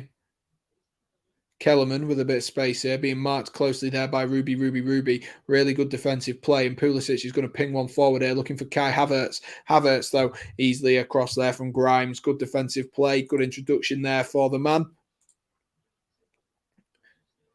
Falls to Havertz. Havertz wants to bend one into the feet of Hudson-Odoi. Rolls it back to Werner. Werner, can he get a shot off? Werner gets his shot off, and he's put that high wide and not at all handsome. And also, weirdly enough, what people say about me as well. But not a good finish there from Timo Werner. But decent play. They took the throw in quick. Chelsea thinking fast on their feet. But not really what Thomas Tuchel will have wanted there. A Millwall fan threw a Coca-Cola bottle at Michael Elise. I don't know why people throw stuff at it's... I saw that story from Aaron Ramsdale the other day, and fair play to it. Apparently, Leeds United fans were throwing money at him, and he just collected the money and took it, so he made like 15 quid extra from the game. It's my favourite story, honestly. I love it to think this guy who's on a couple of hundred, well, probably £80,000 a week is still picking up the 15 quid because why not? People have chucked it at him. Why not? It ain't much, but it's honest work. Ball cleared up the top there. Oh, nearly a delightful touch there by Mandeville. Nearly a delightful touch there. It's hoofed up the field. And they've also shouted abuse at Connor. It's not nice. But the problem is at the moment it's part of football. And until something massive is done about abuse in any way, shape or form, and it's better policed, it's just always going to happen, and that is the problem. And these teams that are lower down the divisions, of course, we hear about it every week in the Premier League, don't we? We hear about people being arrested, and it seems to be less of an issue over the last couple of weeks. Maybe that's me being a little bit ignorant to it. Ignorant in the sense of that I haven't heard it myself. I've not listened, not me being ignorant and saying that nothing happens. Maybe naive is a better word there. But until something happens, until it's properly policed, it's always going to be a problem because people feel that they're in a crowd of 10,000, 20,000. No one's going to be able to pick them up for it. And it's not good. And it shouldn't be a part of the way that football is, and it shouldn't be a part of the way that society is. We shouldn't pick on people for stuff that they can't change them for the people who they are. I've always said you don't take the mick out of people for, stuff you can't change. Take the mick out of someone if they give them a dodgy haircut, but you can't be abusive towards people. That's where you draw the line. It's honestly, it can be some of the abuse which some of the fans give to people is truly awful, and it does need to be cut out.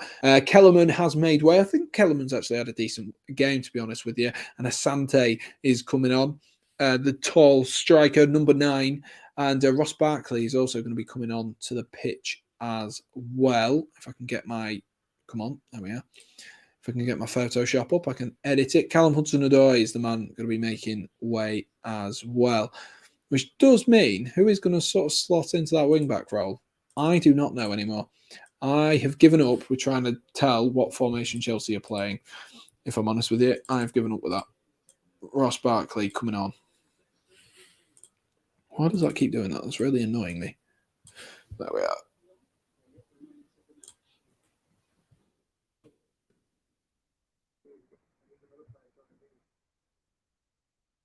Oh, Barkley's not number 8, is he? He's number 18, isn't he?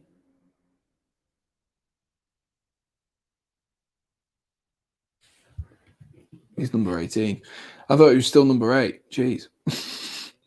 It's Mateo Kovacic, isn't it, number 8?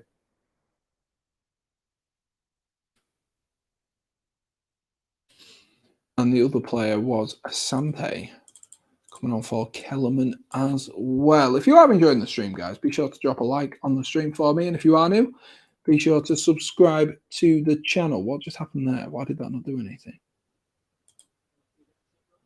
What? That was so weird.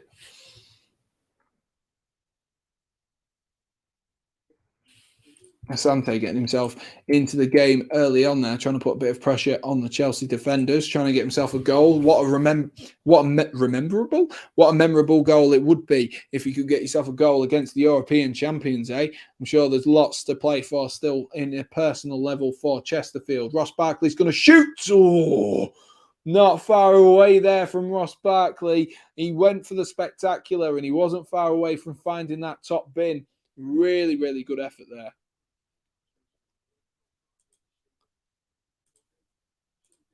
Chelsea playing their Barkley card. I'm sure Glenn Hoddle will be pleased with me for saying that one, because he used to say that all the goddamn time. Every time Maurizio Sarri brought him on, used to do my head in. Why is Barkley at Chelsea? I don't know. Just need a goal for Chesterfield goal for my score prediction, says Oliver. I mean, if you're going to get one, it's going to come now. If you look at the difference in the team that is now on, it's maybe not the level that it was at the beginning, but still a very, very good Chelsea side in that sense. Like Harvey Barnes, you always say Ross Barkley, not just Barkley. Yeah, I don't know why we do that with some players. I know why it is with Harvey Barnes, because you've got like Ashley Barnes, you've had people like John Barnes, but even with all of them, we always just say their full name, and it's because it's a common name. But Barkley, I don't think I can think of another footballer with the last name Barkley. I'm sure someone will correct me if I'm wrong on that one, but sometimes I think it's just the flow of the play as well. Looks like Kerr's just taken a bit of a knock there. That didn't look good, actually, because that was off the ball. He might have just tweaked something a little bit there. He's just going to see if he can continue there.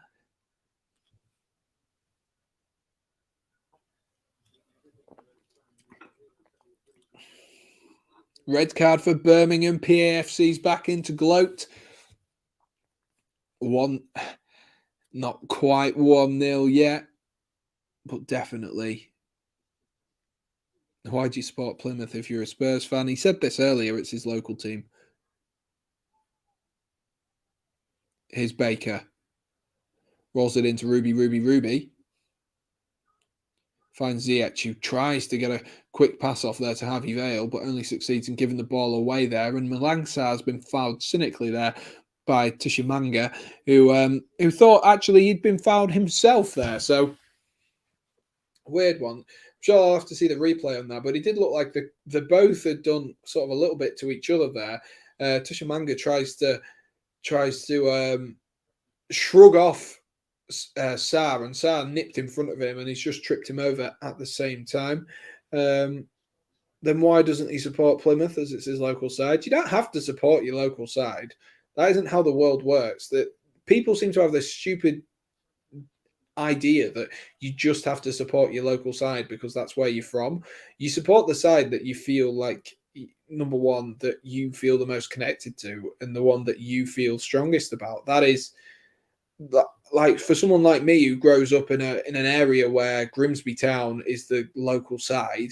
Yes, Grimsby have had their heyday and they've been decent in the past, but now it's a team that it's hard to get excited by the football. It really is. If I supported Grimsby Town, I would not watch Premier League football, and so that is part of the problem. It's better to. It's not better to. That's the thing, Oliver. It's not better to in any way, shape, or form. It's just people seem to associate it better. Like people say, "Oh, you should support your dad's club." Well, my dad doesn't support a club. And that is the problem, the essence of it. It's whoever the players you are who you like the most. For me, when I was growing up, other than Stevie G, I absolutely loved John Terry. I used to be a centre back as a kid. He was a phenomenal player. I loved Frank Lampard. I loved Eden Hazard. I loved all these players who played for Chelsea. And as a result, that's why I supported Chelsea, because all of these players inspired me. And so, whilst the notion or the preconceived idea is that, oh, you should support local, oh, you should support your dad's team, it doesn't have to be, because people form attachments with clubs for different reasons. And I know a lot of people say, oh, yeah, you should support your local team, but you don't have to, because I've moved to Huddersfield now. My local team now is Huddersfield. So in that logic, it'll change every time. And then you say, oh, well, it's your birth team. Grimsby Town aren't a side that feature enough on TV. And so if I can't go and see the game myself, can't get a ticket, then I'm not going to watch them.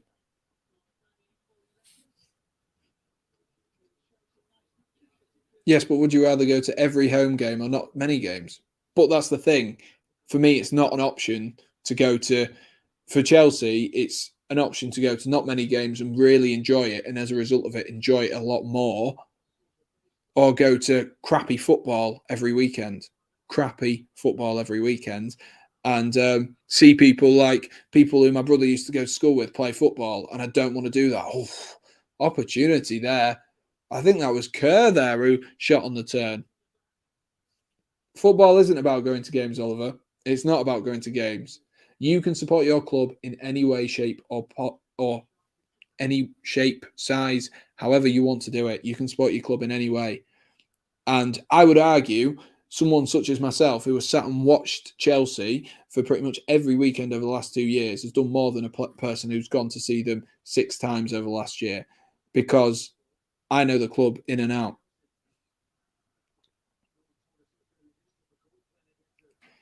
But it's not, Oliver, it's really not the same. It really isn't the same. I would prefer to sit here and watch Chelsea. I'd prefer to sit here and watch anyone other than Grimsby who play a good quality of football. I'd prefer to watch Championship football. It's really not the same. If you were to go and sit at a Grimsby Town game, and the atmosphere, yes, sometimes they can have good atmosphere, but the quality of football is poor.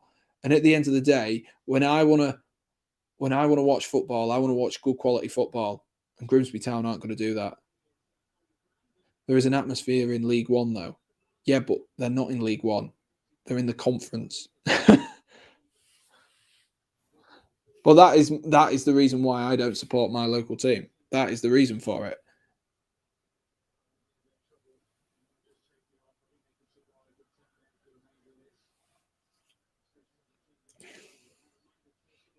PAFC says that Plymouth's away and home atmosphere is class. It doesn't surprise me. You know, if you do get a load of faithful supporters, that's absolutely fantastic. That is absolutely fantastic, and I'm sure there are a lot of players who, a lot of fans, who are local fans. But the way that football is changing now, the vast majority of fans aren't local fans anymore.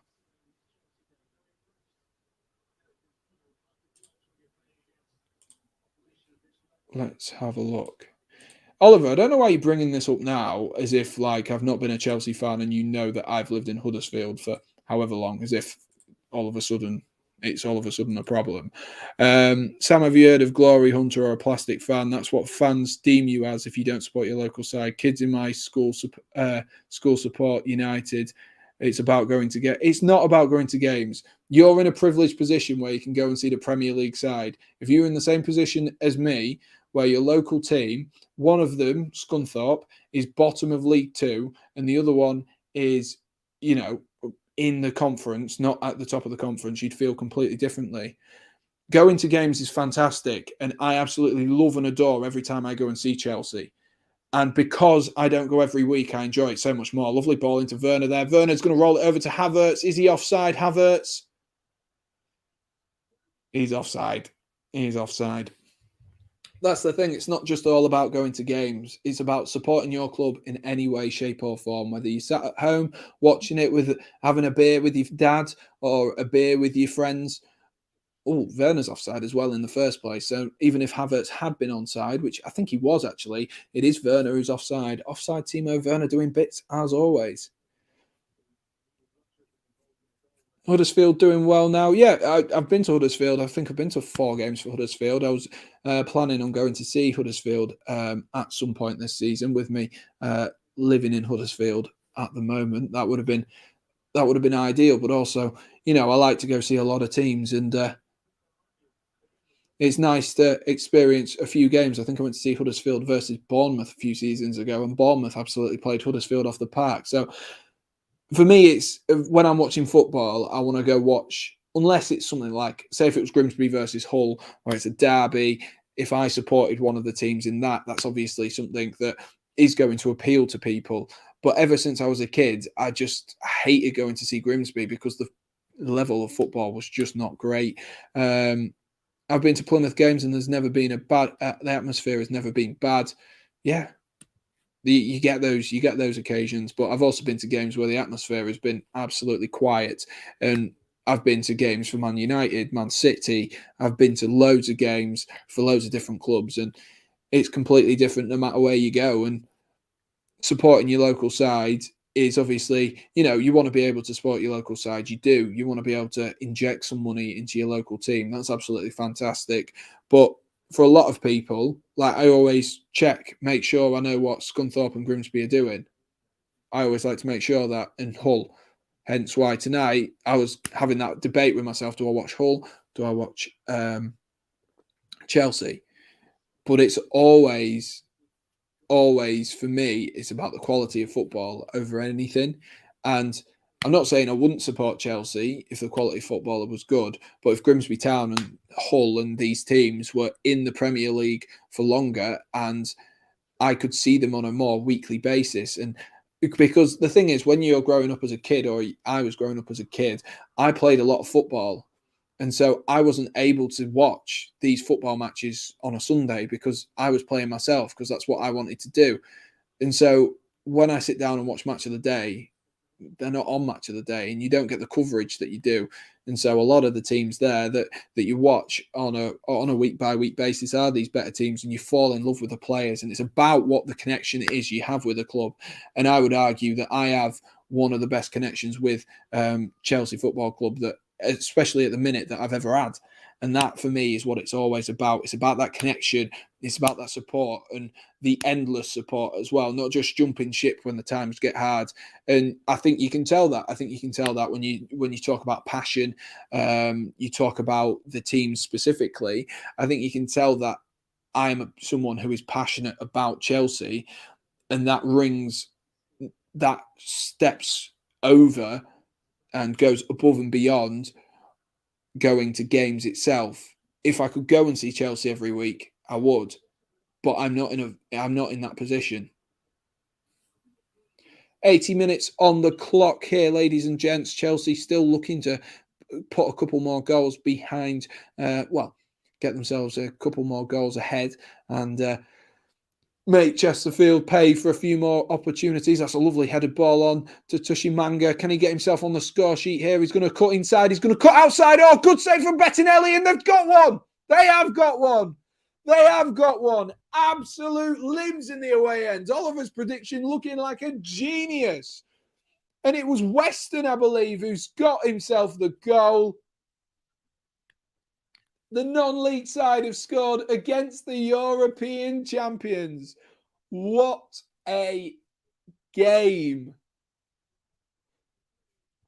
They've got themselves the goal. All smiles now for them. The coach has got a smile on his face. That's all you can ask for. That's all you can ask for. Sorry, it's Asante. It's number 9, not number 8, Weston. It's number 9, Asante, who has got the goal. The first flick on was lovely. I think it was Asante who got the flick on in the first place. Falls to Tushimanga. Does really well to get away from Lewis Baker. Bettinelli, questions around his goalkeeping there. But Asante jogging on the spot to put that in the bottom, and I'm happy for them. I am happy for them. I am happy for them. It's nice to see the smiles on their faces, and it shows how much football can mean to you. It shows how much football means to people, and as you can see by that goal right there, it means a lot to these Chesterfield players, and scoring against the European champions is something that a lot of players can only dream of. And Asante tonight, that dream has come a little bit of a reality. Took him one in against the European champions, and a lovely little tap in, but some really good play as well from Tushimanga, and who has been excellent, to be honest with you. He has been excellent when he has got the ball to his feet. He has been excellent for the most part, and the really good play there, and I'm sure they'll have for the final 10 minutes here. I'm sure they'll try and push on and get themselves another and make the scoreline look a little bit more respectable. But Chelsea have really been cruising, haven't they, for the last 15-20 minutes? We've been discussing other things. We've been discussing supporting football teams, etc., and it's been really quiet. But Chesterfield have got their opportunity and they've taken it as well, and I'm sure there'll be lots of smiles on their faces knowing that they've got themselves a goal. Of course, disappointed to be knocked out of the cup, but very happy. And I'm sure there's lots of positive emotions, emotional occasion, as that as that stream title I've just seen is called, emotional occasion. I wouldn't mind playing Plymouth in the 4 round. And it's 1-1 apparently between the Swans and the Saints. It is 1-1. So I'll update that one as well. So, of course, typical of Josh to get the game that has all the drama in it. But, you win some, you lose some. That's what happens when you support Chelsea. You just beat everyone.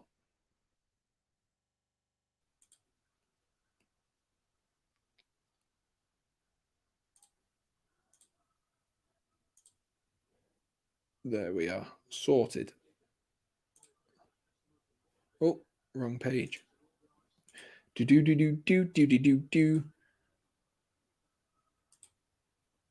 There we are. Sorted. And looks like someone else has gone down here for Chesterfield. I'm not sure how many subs Chesterfield have left to make here.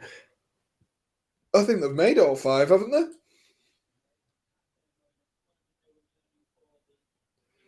That's what they were looking for, though, wasn't it, Chesterfield? They wanted that high of scoring. They wanted to notch today, and they've done it. And Asante has got a big smile on his face, and you can't blame him. You cannot blame him. Scoring against the European champions is a feat that some teams can't do, and Manchester City struggled to do themselves. So, just watching it again, it really is really well played by Tushimanga here, and he's unlucky that the actual back foot gets him. And to be honest with you, 2 Chesterfield players jogging on the spot there to tap it in, and Asante is the man who has got himself the goal, and naturally very pleased with that. Very pleased. And Chesterfield do says Oliver. Give them 50 goals, and Max saying interesting conversation. It's an interesting debate, isn't it, of whether what side what you should be supporting and who you should support. But at the end of the day, the way I've always felt about it is, and that might be because I am someone who doesn't support local, and I don't support, well, my family don't support a team really, just my uncle and my brothers followed my uncle. But I've always said it's who you feel closest to and who you feel like you have this connection with. And a load of my friends when I was younger, like I say, obviously Jake, who you guys all know, and there's a couple of other of my childhood friends, all all had all were Chelsea fans, and they were my closest friends. And whilst people say, "Oh, you should support your dad's team," why not support the teams your friends support? How is that any different? You know that you spend a lot of time with your friends, you talk about football, and it's nice to agree on these things. And both to be able to love a football team is absolutely fantastic. And here goes Ruben Loftus-Cheek, a man who loves Chelsea Football Club. Lovely ball into Havertz. Really good ball into Havertz there, but Havertz is really clumsy. Finds Werner. Sam, I'm happy for them. Also, Sam, crying inside. I'm actually not. I like the thing is that is part of the magic of the FA Cup, isn't it? They've scored Tushaman Manga has done really well for his team there, and Asante's got himself a goal. That is part of the magic of the FA Cup. That is part of the experience, and it really does make you think, and you see the excitement on people's faces when they score these goals. It is absolutely fantastic.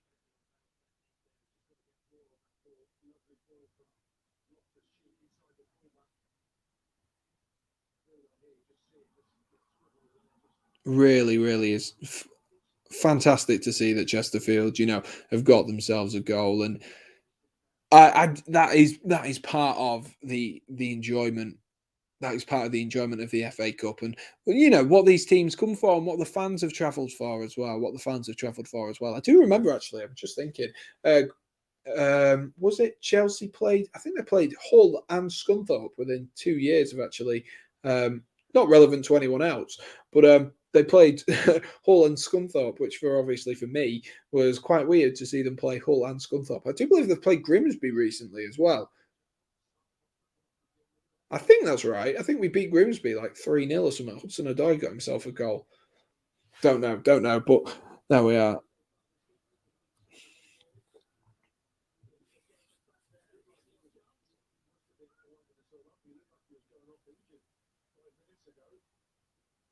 Here's Hall taking his time.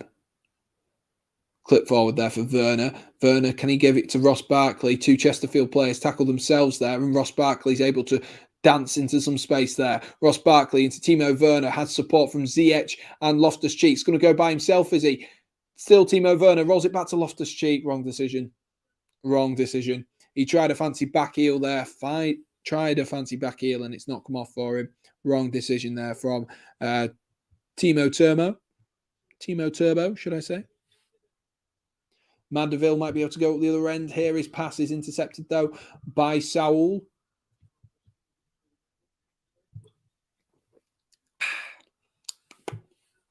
Chelsea off again here. Into Ross Barkley. Barkley into Havertz. Havertz, can he get himself a goal? No, really good defending there from Kerr. Kerr looked like he was going to come off a second ago, and now he's running alongside Havertz, doing the best he can to get a foot in for his team. The commitment is undoubted of Chesterfield today. Really, really good. Like, the second half has been so much better. Of course, Chelsea have eased off, but second half has been so much better, so much better.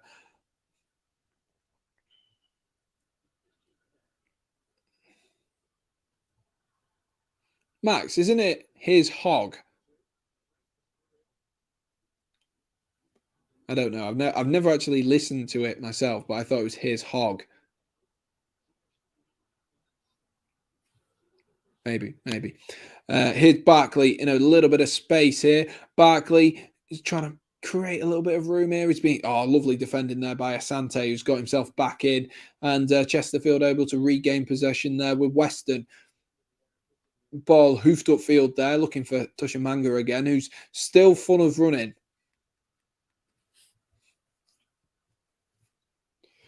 1 minute left on the clock. I'm going to try and give us a man of the match, but I don't really know who to go for, if I'm brutally honest with you. I think Callum Hudson-Odoi was really good in the first half, but of course he didn't really play. He hasn't really featured much in the second half. I think he was really good. Pulisic has been really quiet, if I'm honest with you. Really, really quiet, Christian Pulisic. This evening. A little bit disappointed with Christian Pulisic's performance. Werner's been good. But I think what I'm going to do is, as this falls to Ross Barkley, I think I'm going to give it to the young man himself who's played a full 90 minutes today. in Hall. I think he's been really good tonight. Got himself an assist. Played really well, looked really good defensively as well, and looked really strong in that 3 at the back / 4 at the back formation that Chelsea have been playing tonight. And so I think the young man's got to get it for me. He's got to get the Man of the Match award. He has been really, really good and looked calm on the ball as well, when a few players around him haven't looked calm. Chelsea with 3 minutes of added time here, with maybe another opportunity to get themselves a 6th, as Ziyech is absolutely bundled into there by Weston. Shouldn't be saying Deeney when he was playing versus Argyle. No, you probably shouldn't. Oliver saying he's like Paul the Octopus. God, that's a throwback. I'm surprised you remember that. On that 2010 World Cup, Oliver.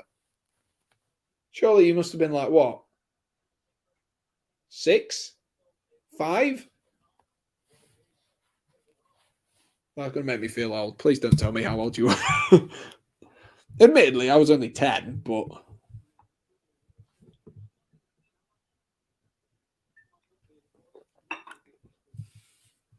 Ziyech and Lewis Baker over the free kick. No, who's going to take this one? No chance in hell is Lewis Baker ever taking that free kick.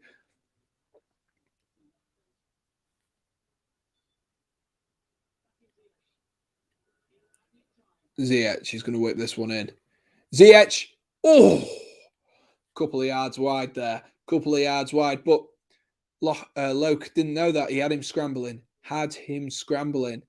And never going on target. But the keeper didn't know that. And especially when you've got a player with the quality of Hakim Ziyech, you've got to make sure, haven't you? You've got to make sure, because the technique that Hakim Ziyech has, he can easily find the back of the net.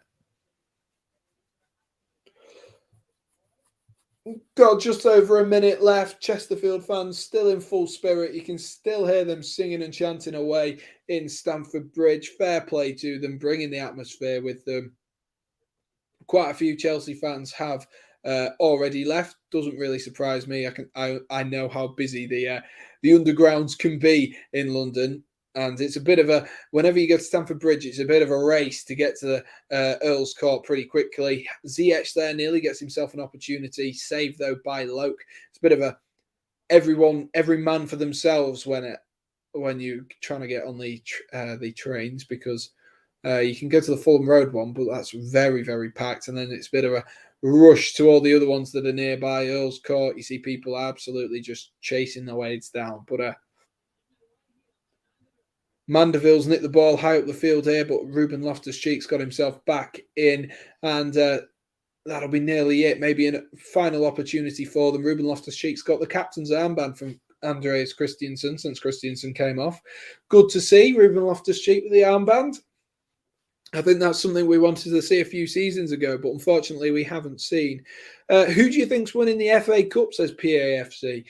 Oh, I don't know. It's really, really difficult to always pick, because Arsenal are a team that love the FA Cup, don't they? Chelsea over the last few years have been pretty prolific, other than last season. Leicester City, of course, will want to get themselves back-to-back FA Cups. That would be pretty impressive for a club like Leicester. That is full-time, ladies and gents. That is full-time. I think it's a little bit too early to call, but if I had to go for it, let me think. Would City win it? Let's have a think. I think I'm going to go with Liverpool. I think Liverpool are going to win the FA Cup this year. I think Chelsea, but will Liverpool go far in the Champions League? I think Chelsea are going to try and go far in the Champions League, and I think they'll put their main focus into that in the latter. Like when the latter stages of the Champions League come round, if it's between that or the FA Cup, I think they'll put their effort into that. So that's why I can see Chelsea going out, because obviously back-to-back Champions Leagues would be fantastic. I think I'm going to go with Liverpool, because I think Liverpool, they're maybe certain now that Manchester City have won the league. I think a lot of Liverpool fans are worried that they have, and so the FA Cup seems like something that for Liverpool could be achievable. They've not won one in a few years either. But like you say, it could be a funny team like Brighton or Palace or Wolves. It could be. We've seen crazier things, haven't we? We have seen crazier things. We have seen crazier things. There's a little pitch invader who's run onto the pitch wanting a photo with Harvey Vale and the others. But we are going to leave it there. Past 2 FA Cups went to Arsenal and Leicester. If you wonder where the L's are, Chelsea took them. Thanks, Max. Thank you. I appreciate that. But also, Max, tell me how many Champions Leagues you've won. Yeah, that's what I thought. Yeah, but I think it could go to anyone. Obviously, Chelsea might want the revenge themselves. It's really hard to call. I'm sure we could get to a further stage and we can discuss it more. So I'm going to leave you guys there. I am desperate to go for a wee, as I really enjoyed that cider. But yeah, Palace could definitely do it. Palace could definitely do it, Oliver. I think they've got the confidence, they've got the ability at the moment as well, so they definitely could do it. Anyway, I'll leave you guys there. Thank you for watching. I really do appreciate the support. Lovely to see, for example, PAFC. Lovely to see you back in the chat. Hopefully we'll see you again. Don't leave it so long this time, PAFC. Don't leave it so long. But really have enjoyed this game, actually. It's good to have the chat flowing and popping off. Thank you to you guys. And, of course, Chelsea see themselves through nice and easily to the fourth round of the FA Cup, as expected. And Chesterfield got themselves a lovely little goal as well. So thank you to you guys. And most importantly, stay safe. Cheers.